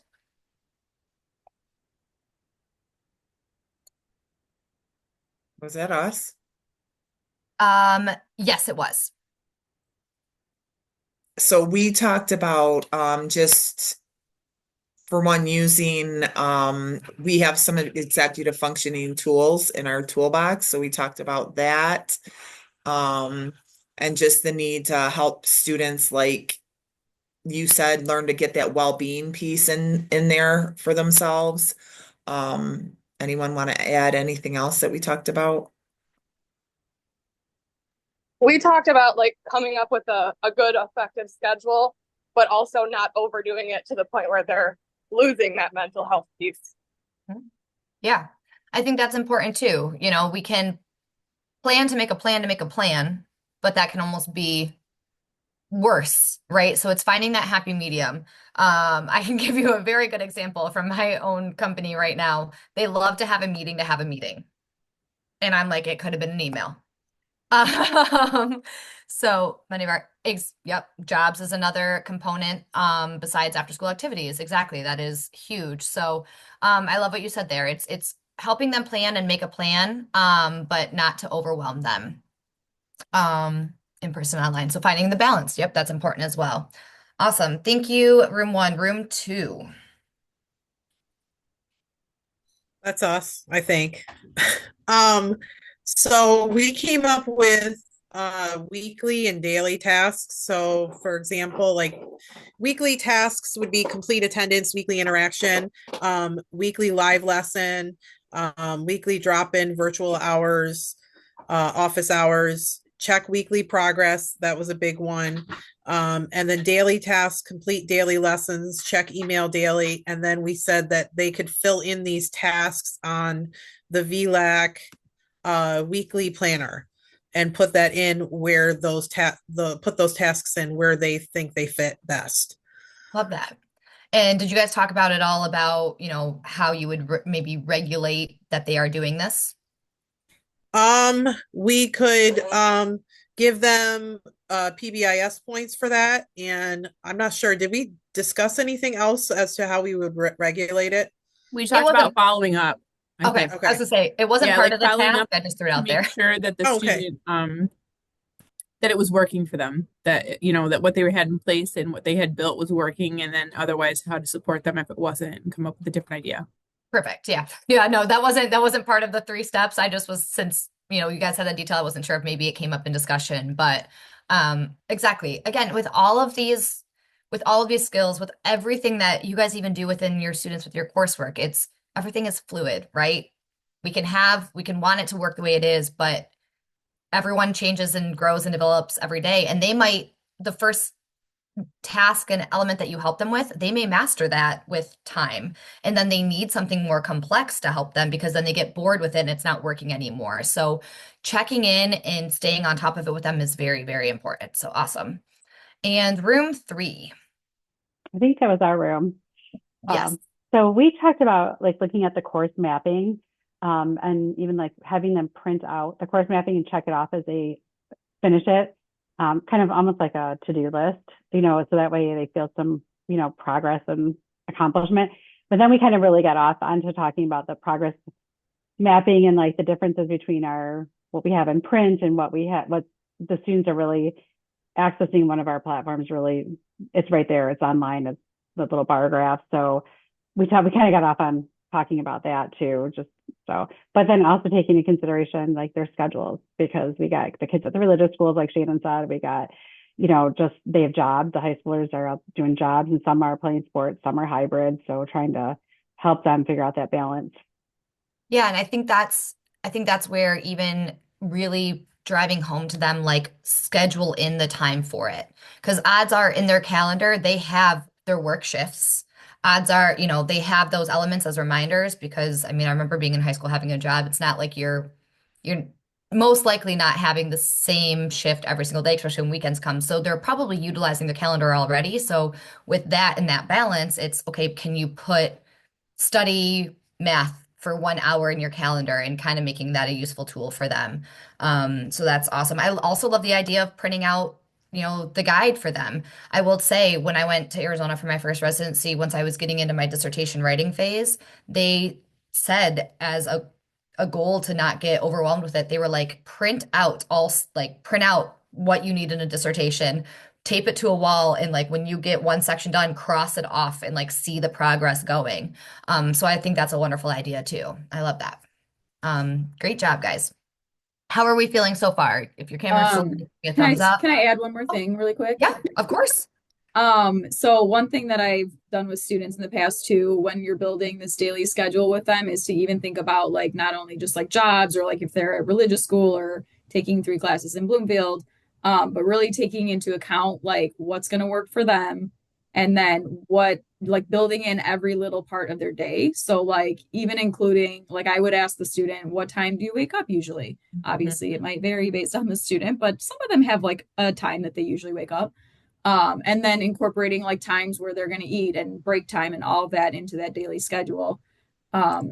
Just so that, every little thing is in that schedule, so that they know when they're working and when it's break time. Yes, and I love that. And we have, I don't think I have it. I'd have to save it off, and I can also send it to you, Andrea, but we have like that Adrian has created essentially that exact schedule. Do you have a workout? Do you have this? And it's just like a daily planner. I know that I see all the time apps for that too, right? And it's like it sounds crazy, but you literally check off that you woke up and, things of that nature. So I think that's a wonderful idea too, just really getting that your daily routine down. Some go as crazy as being like brushing your teeth, but just having the gist. Just for our students to use this to make progress, but is there a way to use it?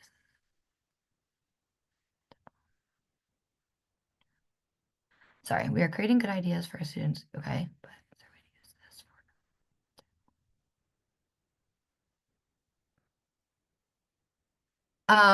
I guess the learning guide, is that the pacing guide?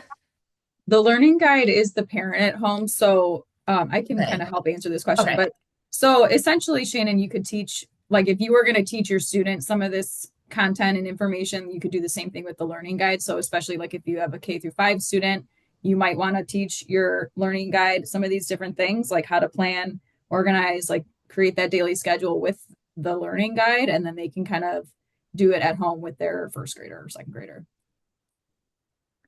Got it. Okay. So it's almost like a parent of sort. The That's kind parent, of how you yep. guys use it. Okay. Yeah. Yeah, I would say it's, hey, also incentive so a student can get practice of actually what they're learning. Can they go home and work with their learning guide and talk them through what they're doing, show it to them? I'm not sure how you could regulate that point wise, but also at some sort of learning guide teacher connection, component. I'm not sure if you guys call it conferences or how you guys reference it, but something of that nature where you could sit with them, show what these tools are. So I definitely think there's ways to incorporate it and help them, keep their student accountable by sharing it with them. And it's just kind of having that open line of communication with the learning guide that they're using. Awesome. So I just wanted to share really quick. I had a student one time, and this was a unique situation, but I thought it was really cool. They had this thing in the morning where they had a schedule A and a schedule B.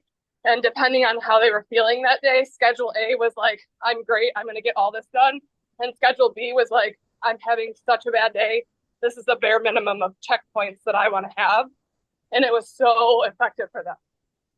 I love that. I mean, who doesn't have a day where they just aren't feeling it or you feel sick? I love that idea. Have two ideas.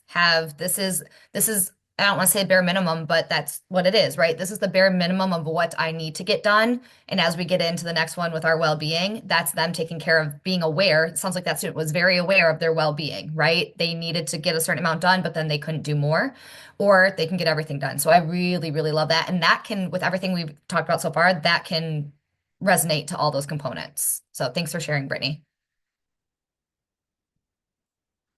Okay, so let's pop into, so we'll do focus and well-being, and then we'll do the building relationships activity. And then hopefully, we're getting close to time. I did want to take a few minutes at the end, and I'll throw this out there just in case you want to start thinking about it.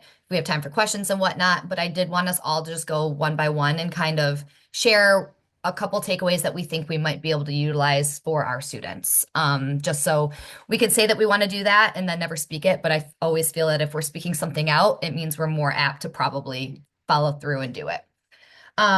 So focus when it comes down to EF, and like, again, we know most of them. It's just how to regulate their thoughts, their actions, their emotions. And how are they going to stay on task with something when it becomes challenging? I will say the students I worked with in the summertime, since we all kind of know focus and won't beat that, dead horse, just a couple things you could do is like visual organizers, memory aids, review sessions, things that we've talked about. But this is our biggest distraction for our students, right? Most likely. So I am definitely one for brain breaks, right? You can't just, even in daily work for us, we can't sit and stare at the screen for 10 hours a day. Sometimes we do. Is it healthy? Not necessarily. But, once a notification comes in to your phone, now our watches, there's no disconnect unless we make a disconnect. So something I've done with my students is, I don't know Android as well. So if anyone's Android here, you may be able to speak to what you can do. But the focus on an iPhone. I will sit with my students and create a focus with them for do not disturb that only allows email, calendar, and then text message, but it's like mom, dad, grandma, grandpa, aunt, uncle. It's the important text messages that might need to come through Granted, I understand we sit, we make it with them, and they can go in and change said focus if they want to, but I challenge them and say, turn this focus on when you are working. Put your phone off, work for an hour straight, work to an assignment, assessment straight through. Then grab your phone, scroll Instagram for a solid 5 to 10 minutes, and turn it back off. So, one thing I've noticed for students, and I try to do, is create that focus where not just turning the phone on do not disturb because they might then miss their, calendar that we're trying to tell them to put their assignments in calendars, right? So then they might miss that notification to switch to their next task. But it's really how can they, it's again incentives, right? If you get through this assessment, this assignment, now you get 5 minutes, 10 minutes on your phone. So I think that's a huge one that's easily put into practice with your students. You can walk through it with them. You can do screenshots of how to create a focus and make that with them. That will also silence their watch. It's also what works for your brain. I'm a person where if I'm at my home by myself, or even if I'm at my office and there's talking around me, I need some sort of comfort background noise. So I need some music that I really like. There's a lot of like just pop, it's like called pop piano music. So there's no words. So I'm not getting distracted by the lyrics, but it's just soft in the back piano music, but it's a familiar tune that I know. So I'll turn that on. Or sometimes I just have a repetitive Netflix show on in the background that I'm not going to be used, like feel like I have to go watch and get ingrained to because I've probably seen it 10 times, but my brain is hearing something else. So I don't do well in complete silence. Some students may, some students might get distracted by it, but it's finding those little elements that help them to stay focused on what they are. Or, students, they might not be able to sit for the long time. So work 30, 45 minutes, set a timer on your phone. Set a timer for 35 minutes. When that timer goes off, obviously don't stop in the middle of an assignment or assessment or your coursework, but get up and walk for 2 minutes. Take a walk to the kitchen, walk up and down the stairs, sit back down, set another timer for 35 minutes. Remind themselves to get up and move around, and that's going to help increase their ability to focus because they're actually putting those elements in throughout. Those are a few that I use to help my students encourage focus for them. Does anyone have any others that they've seen to be successful? I know when I was teaching in classroom and online, like I would always ask my classroom, do you like music in the background? And, if the whole classroom was like, yes, then I'd have subtle, soft music playing in the background. But anyone have any other focus strategies that they've used before?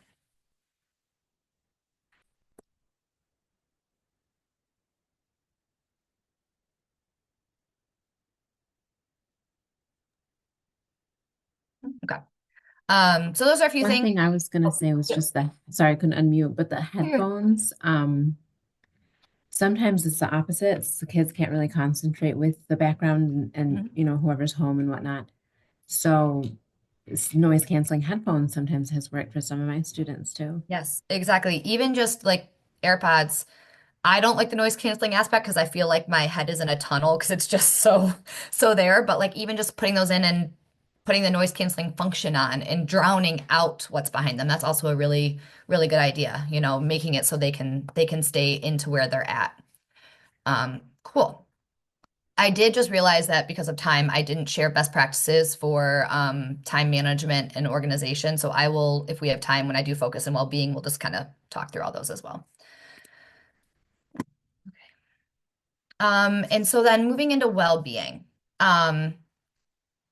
that there's a lot of components to it, right? It's are you eating well enough? Are you drinking water? Are you sleeping good? Are you going to bed at a decent time? Are you waking up at, whatever time works well for you? How's your stress level? Do you have a growth mindset? There's so many components to well-being. And I would say, and I'm sure you guys have seen it as well, it's a topic that is even more important, in my opinion, post-COVID. I feel like a lot of students just being home for that much, not having those touch points with, other people, their friends, it took a big toll on us. It took a big toll on our students. And so it's really just that mental, physical health. It's getting to know, well-being is a huge component, and this is where it runs into relationships as well.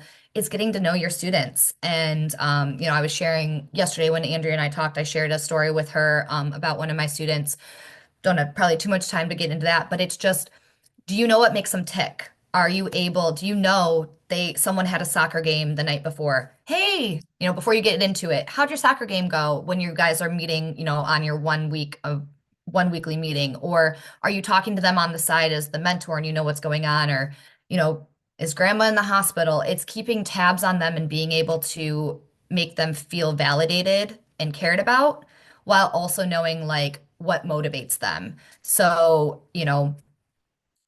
Thursday night football last night, right? You might have students that are super into it. Lions are doing great. Best we've ever been since what, like 1993. Hey guys, Thursday, who's excited for Thursday night football? Who's got this?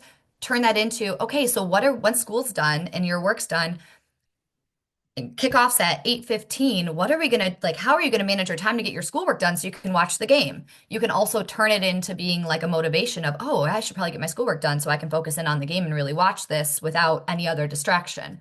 So the biggest thing for well-being on your end of being a teacher is really honing in to knowing your students and obviously being able to connect with them on that level. It's also taking care of yourself as well, right? Because we're throwing all of these skills and things and resources that you can use to your students, and that's also going to add an element of work on your plate that you have to do now extra. So it's also making sure that you are in that healthy mental state. You are taking time for yourself so you can be the best for your students. It's also drowning out certain elements that you have to drown out. I can tell you that there was a moment when I was teaching and probably back in like 2019 and my mom didn't think about it, didn't think I was in the middle of teaching and sent me a text message that one of our close relatives had passed. That was a moment that I wasn't able, like I felt, and I couldn't turn it off for the rest of the day. It's finding out those ways that you can turn it off to be where you need to be. And then, we have to deal with what we have to, but we also have to be there for our students first as well. So it's kind of finding that personal balance. You guys do have a VLAC wellness tracker. So that's something that you can utilize with your students. That I think is beneficial, just like I was kind of started it out where well-being is not my top one, just as simple as 30 minutes of walking. If that means I'm getting up 30 minutes earlier, I Prime Day that was in October or whatever, because I feel like it's always Prime Day nowadays, or it's always Black Friday or Cyber Monday, whatever it is. Prime Day in October, I've been wanting to do it. I've been wanting to do it. I knew winter was coming for us. It's dark, it's gloomy. You don't always want to get out and go to the gym. Invested in one of those walking pads. And so now to get my 30 minutes in, I either maybe do it in the morning or at night just to wind down and clear my head, put it in front of the TV, and I'm getting my movement in. So it's really just finding those and monitoring it. I think it goes back to even what Andrea was saying too of, time scheduling. What time do they wake up? What time do they do this? Did they take time? I'll say one of the students I worked with this summer, planning for the school year, she said she just was not good at eating. She didn't wake up hungry. She then would get to school. She was good at drinking water, but she'd get to school. She'd sometimes study through lunch, whatever it might be, and it'd be 3 o'clock. And she would realize that maybe she's had a granola bar. And then she's going to practice and she's feeling faint. So we decided to make a smart goal for her to always make sure that she had at least a protein, a carb, and some sort of maybe like fruit, whatever was available. Did not leave the house without that in her backpack and or packed it the night before. So that way she always had something of substance to grab because I was like, girl, I do that. I get it. But like not eating from that to 3 p.m. and then going to practice is not going to be good for your mental health, your physical health, and or your focus for school. So it's finding kind of where they think that they lack in the specifics in their well-being and then finding ways to help that are easy and don't add a lot more stress to them because then that does the opposite of what we're looking for, but helps them to just do little minor tweaks that can just alleviate some of the pain that they might be self-inflicting or not have the time for or think that they don't. Also, stress management techniques, mindfulness, it all plays into what works well for that student. But, if they're really struggling on a math problem, don't throw math to the side necessarily and start to work on English. Get up from your desk, set a 5-minute timer, go walk, go scroll Instagram, go do whatever they might do nowadays. I feel like there's so many different elements for 5 minutes, come back and try to reevaluate it, right? Don't try to get too overwhelmed. Reach out for help. So it's all those different tasks and elements that we can help, just because I know a lot of students that if they can't do it, they just put it to the side and they don't try again. So how can we help them work over those mental roadblocks to not give up is one of the biggest elements here. How are we feeling on well-being and focus? I really want to get us into this relationship breakout if we can. So give me a thumbs up or unmute yourself if you have any questions, and feel free to throw it out there.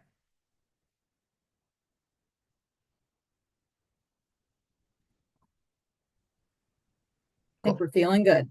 I think so too. I know it takes a minute to find like the thing, so I figure like a good 30 seconds. I'm like, okay, if no one's unmuted, we're probably good to move forward. Okay, so for this activity, and I'm gonna have to see how breakout rooms are. We're gonna do a little bit smaller of breakout rooms. But ooh, if I can find the right document.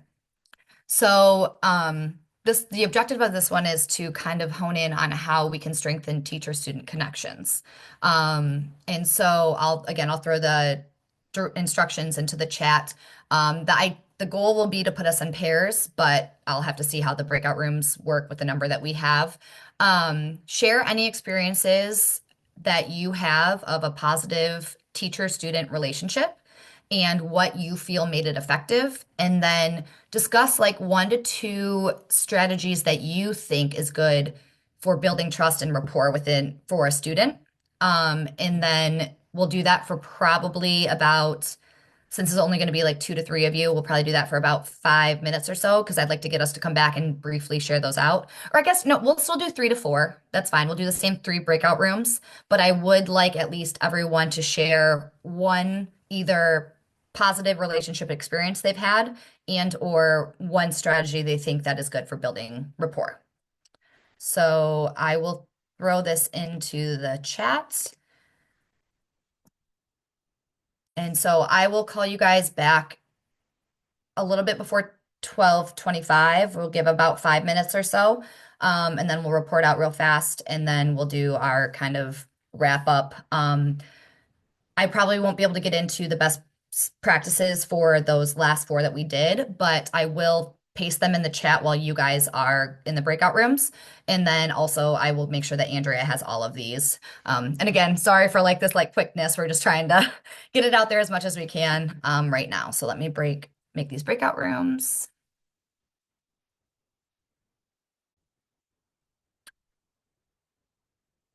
Recreates.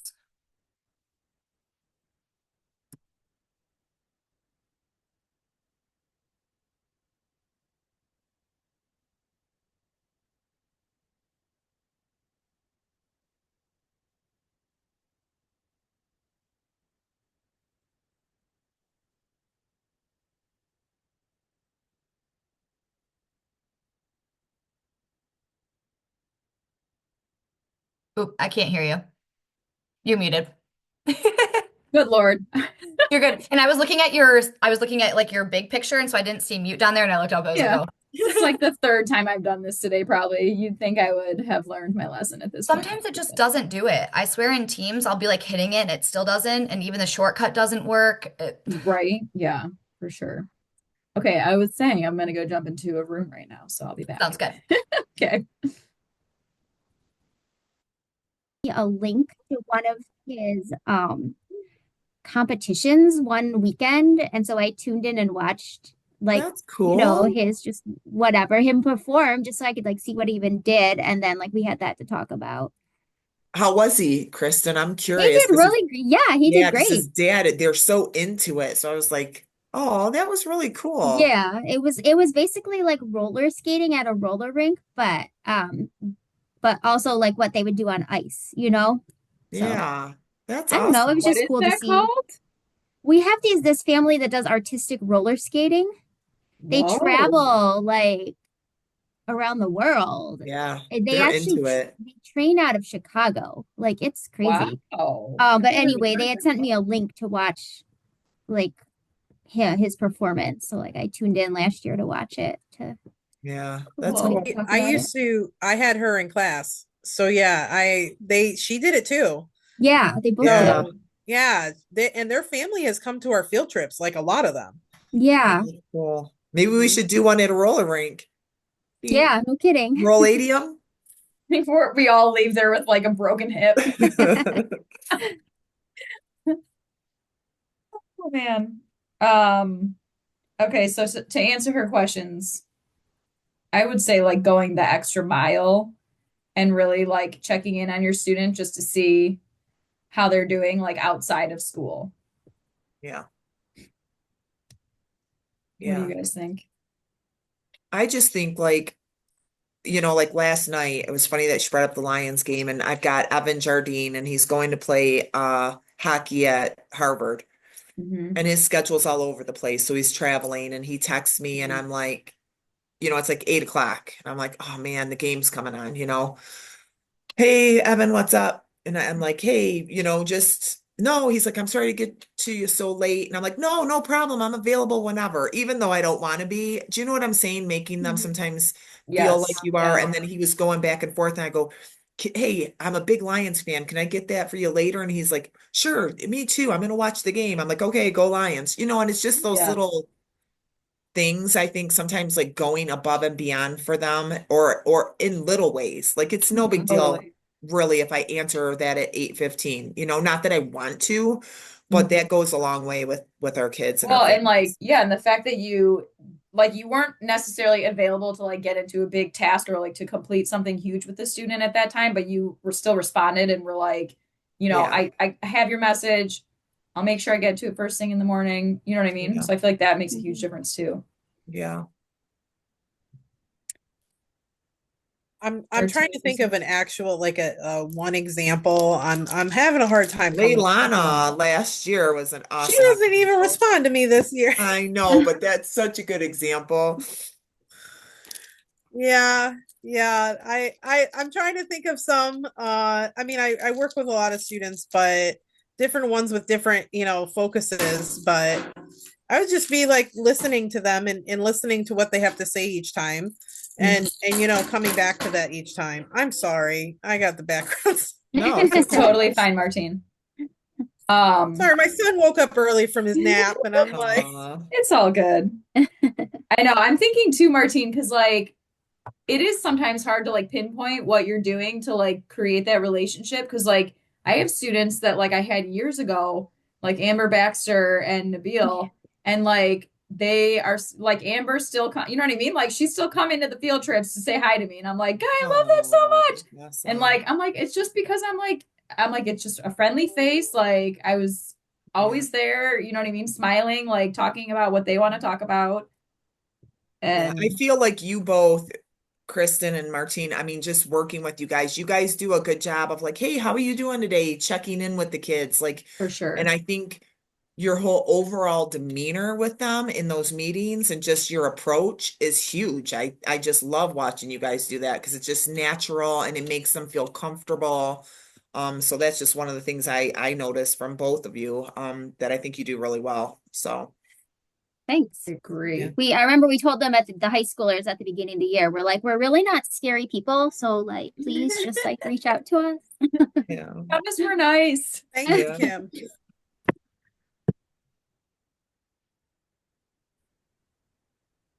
Right. And Martine, don't feel bad. I've got sick Brady downstairs. My husband's home today. It's like, I know. Many kiddos like that, especially our EI kids. welcome back. All right. I think we got everyone back. Okay. Time crunched. We got this. We still got this. Okay. So, just however you guys ended up doing it in your room, since it was a short time, I didn't pop in and out. I didn't want to distract any conversation. So whether you each have one, feel free to share, or if you decided one person has one, do it however you work. We'll take just a few more minutes to do it. So let's go with room one.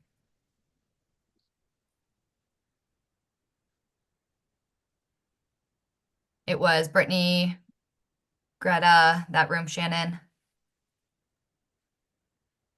I think like the biggest thing that we were talking about is definitely the differences of relationships building with our younger grades compared to our older grades, because our high schoolers are a lot more independent, and if they're if they're on pace and stuff, they don't really talk to us. So then the ones that we are talking to are the ones that we have to get them talking to us because they're behind. Interesting. So even though someone is working effectively, efficiently, they're on pace, it's almost finding ways to still connect with them and make sure that you're still building rapport with them. And I like that because it's you brought up almost a pain point, right? You're basically talking to those that just need it, but it's important to still have that with everyone because even though they're good at some of these executive functioning skills and they're on task and they're doing great, doesn't mean that they still don't feel a disconnect or not as, I don't want to say not as important, but you get what I'm saying. Like you want to make sure that they still have checked in because they might be on pace, but they might still have questions. They just don't feel like they need to ask them. But that's even the time that you can take and learn a little bit more about their interests or their hobbies. They might, even if they have a good home life and a good friend group, I know plenty of people that have that and they still feel alone at times. So I think that's a great element that you guys kind of discovered in your discussion is making sure that you're finding ways to still build rapport with those that seemingly don't need help. So awesome. So Thank you. a lot of students too, like I've noticed this with my kids because I'm seventh in high school. Like a lot of my students, and I don't know how else to word this, but to just say this, a lot of students will just like wait for me to make the first move and they like won't reach out. And so like I've noticed like I'll randomly, no matter what pace or progress or like whatever, I'll just be like, hey, here's this amount of points just because like I'm feeling nice. Like I want you to feel important. And like when I do things like that, like it's surprising to me the reaction that I get back, even if they're like the good quote, the good kids that like don't need any help. And this morning I had a high school student like reach out to me and be like, that's the nicest thing somebody's done for me in a month. And I'm like, that's shocking that that's coming from a high school kid because the high school kids are like the hardest to engage with sometimes. So just like the making the first move thing and the kids that you think don't need anything are like looking for that attention. And I feel like I've been guilty of forgetting about them because they've been on pace. And so like they haven't needed weekly meetings, but then I don't know, it was a positive little success story, I think. Yeah, no, I think that's amazing. And again, I thank you for sharing that. And it points to the aspect that we don't know what we don't know, right? And for your thought there that you can't believe that that's the nicest thing that someone's done for them all month. We don't know what we don't know. So even though they seem like they are fine, it's still very important to check in and build with them. So, but yes, Shannon, I like that. She said, I like that Christy put a PBIS point idea as giving points if they initiate conversation questions. So that's awesome. Cool. Anyone from room 2? I can share for our group. So we had three kind of different stories, but it was just really cool to hear like the different almost like levels of relationships that you can build with students. Julie has a student who she's just so excited because she finally reached out and had a meeting and met with her. And sometimes this kind of goes back to like where are students at and what they can handle and what is like progress for them. So that was really exciting. I have a student that just didn't want to be here. Parents didn't want him here and now he doesn't want to leave. Now he's doing amazing. Whereas in person, he just wasn't being successful and he came here with a clean slate and now he's just thriving. And then Chris had another story where she had a student that came to her for a very serious situation. The student could have gone to any of the teachers that were around her at the time, but she sought her out to help her and save a situation, really basically save a student's life. So it was just really cool to hear the different levels and like to have these stories and solidify how important relationship building is. And that's I think you hit a key component there of how important it is, right? To us, it's part of our job as a teacher, but I can tell you multiple stories from when I was a teacher that I didn't even know ways I was really connecting with kids, and I was. And then they would tell you how you were, and you're like, I had no idea. Or they come to you and they feel confident to confide in you. Obviously, in certain situations, you have to take it to, another level within the school, but just to know that they have a safe space and finding ways to create that for them. So thank you. That's awesome. Room 3.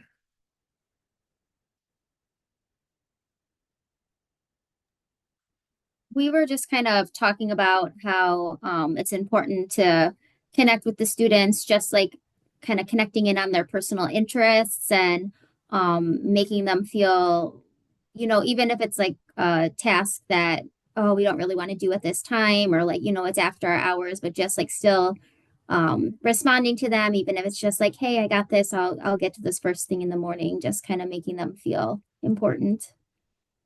That is huge. I will say one thing I ended up doing eventually with it was before COVID, but really got used during COVID was, you want to always keep that teacher-student relationship and have a line still. And so you don't really want to give your personal phone number, whatever it might be. I created a Google Voice number and gave students access to that number. And granted, you always use, again, back to well-being, you have to take care of yourself. So you don't need to be responding at 9:30 at night if they have a question of homework. But especially during COVID, sometimes students just reached out to that message or to that text message number just because they just needed a 5 seconds of a friendly voice. So, there's also opening up different streams of communication for them besides especially being asynchronous for you guys and knowing that, you have your mentor students, you have that, but with your classroom, you might only have that once a week touch point. What other ways can you find to connect with them and to open those streams of communication? So that's awesome. Thanks, Kristen. I appreciate that. So that is a lot of information in 2 hours, and I appreciate your guys' patience with it. I think we all kind of stuck through it, and then the breakout rooms and everything. I did throw the best practices for the 4 that we didn't get to cover into the chat, but Andrea, I already shared with you the strategy implementation Word document that I created that you can share with everyone. And then I also shared some additional resources that I just researched. It's some articles that you can read. It's some books that you might be able to look up and find if you want to continue on further. And I just encourage you guys to continue to, find ways to utilize these, use your PBIS and, motivate students and encourage them. Always remember to give them accolades, remember to check in with them.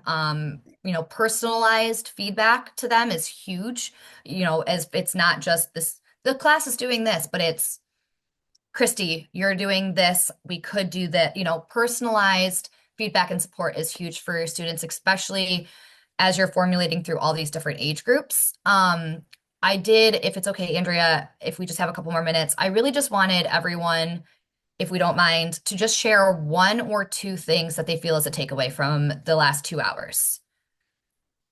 And Andrea, I don't know if it's easier for you if you just want to kind of like call some people out or call them out in order or however it might be, but I would love for us to vocalize it out loud because I feel like if we say it, we're a group of 12 of us in here, and it just means it might keep us a little bit more responsible that we have to do it. Okay, Greta. So it was a lot of great information, and I'm trying to sort through and think which one am I going to start with first. And I think since we kind of ended with the well-being part, I feel like it's so important. And not just balancing their school schedule, but also their sleep and their eating patterns and, their whole rounded, a balanced approach for them. Love that. Awesome. Hiba. Yeah, I really like the meet them where they're at approach. And I think that like I found most success that with that route, and it was really good information to hear it in different ways. And I also think that I might try the Google Calendar a little more and see like how that could help when we're trying to get them meeting goals and stuff like that. Shannon.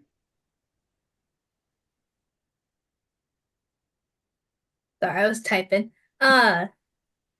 Who? Well, I will say definitely I think the first part is I like the well-being course. We always want to do our check-ins because especially for a lot of the students that come to this program, they're um sometimes not in the best state of mind. But afterwards, I think is that organization of helping them like create those goals so that way they can feel accomplished and have purpose at home, especially if they're by themselves and they're like, okay, how can I do this on my own? Thanks, Shannon. Julie. Any really good ideas. I think I need to sort through all of where I'm going to start first, but just continuing to build those relationships with kiddos and using the PBIS and incorporating some of the new ideas we heard today. So thank you. Martine? I like the idea of doing like two different schedules and then adding in like well-being. So I like the idea of like coming up with that, but also I was thinking maybe even for those students like with a lot of medical appointments and things like that, they use one schedule for the day that they have a lot of appointments and another one for a day that they're home. Um, and that might be helpful. So I like that idea. And it might, not just to jump in here, I love that. I'm an emotional person. I just got chills by you saying that because there are a lot of things, and I actually in high school had my own medical things that happened. And so I love that. And it's some days in those appointments you don't think that you can do what you need to do. And to alleviate the stress for them to just know that they already have a roadmap for each day. I can say that if I had some element of that back in 2009, I definitely would have felt supported in a way that is untouchable when you're still trying to go to school and graduate and, do all the things you have to do. So that I love that. Kristen? I also was thinking about some of the tools that have already been mentioned, the two schedules and the Google Calendar.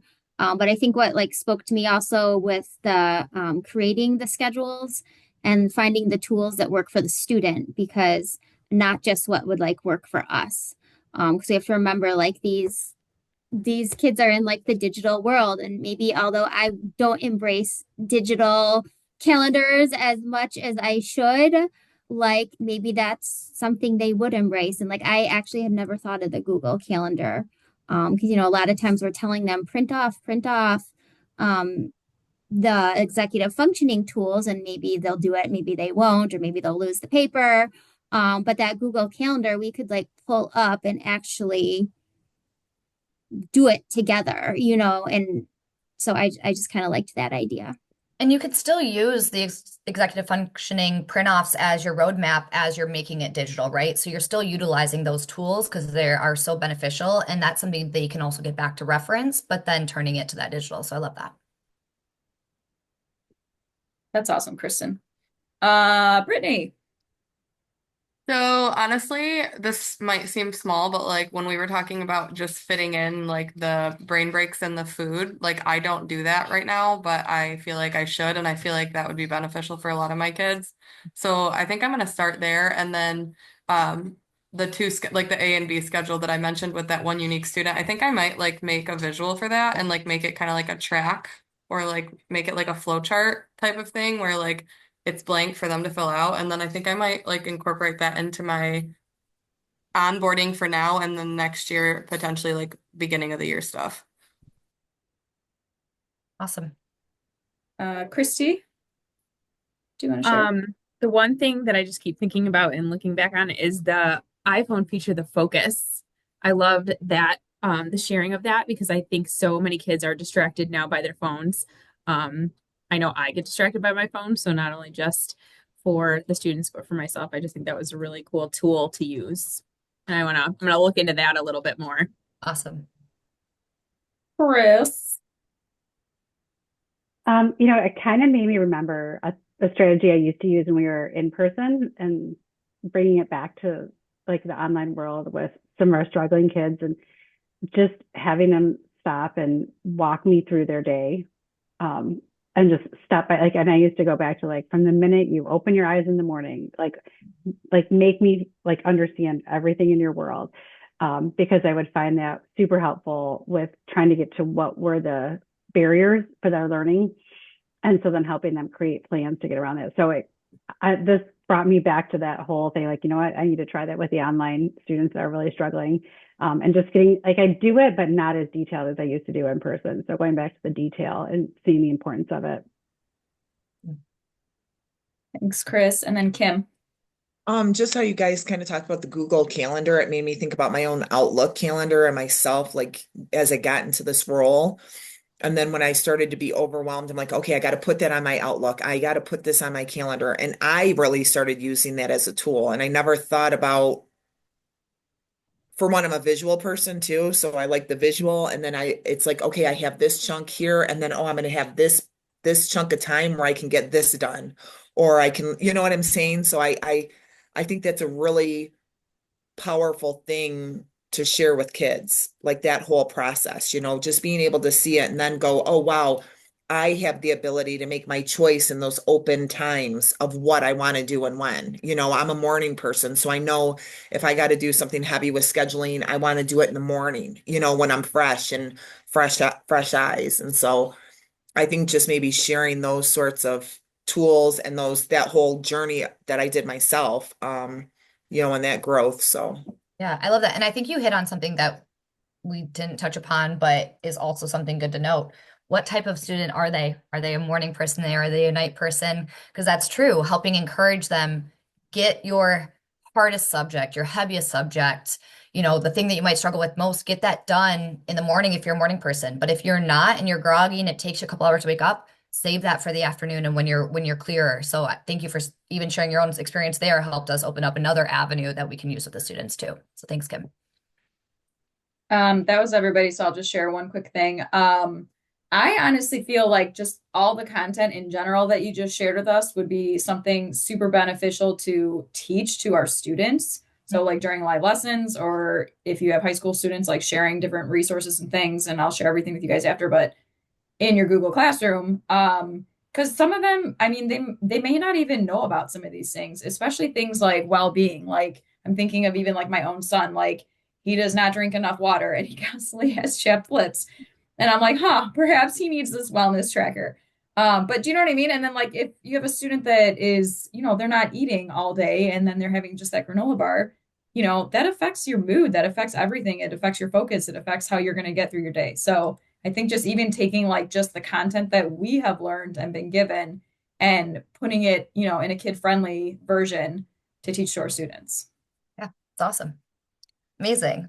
Well, I do have to pop off because I've got to jet to the airport. Gotta jet, literally. Gotta jet and then physically jet. But I thank you guys so much for your patience. I know we threw a lot at you in 2 hours. Andrea does have those extra elements that I shared them with her on Google that she can share with you guys. It's the strategy, like implementation, best practices, and then those extra tools I talked about. Andrea, if you want to share my email, if you guys want to take it from here, you have it from the invite. Anyone, if you feel free to reach out if you have any questions. And I wish you the best of luck. I hope that you implement these. I'm glad we all spoke them out. So if you have, a good teacher friend or if you have buddy teachers or something, check in with each other, see how it's going. And I hope you guys have a great rest of your Friday and happy weekend. Thank you so much, Nicole. We appreciate it. And Bye. Thank you. If anybody wants to stay on, we're staying on for drop-in hours. So, thank you, Nicole. Appreciate it. Maybe if it lets me leave. Oh. Thanks for joining, you guys. Did you stop the recording? Oh, I should stop the recording. Yes, thank you.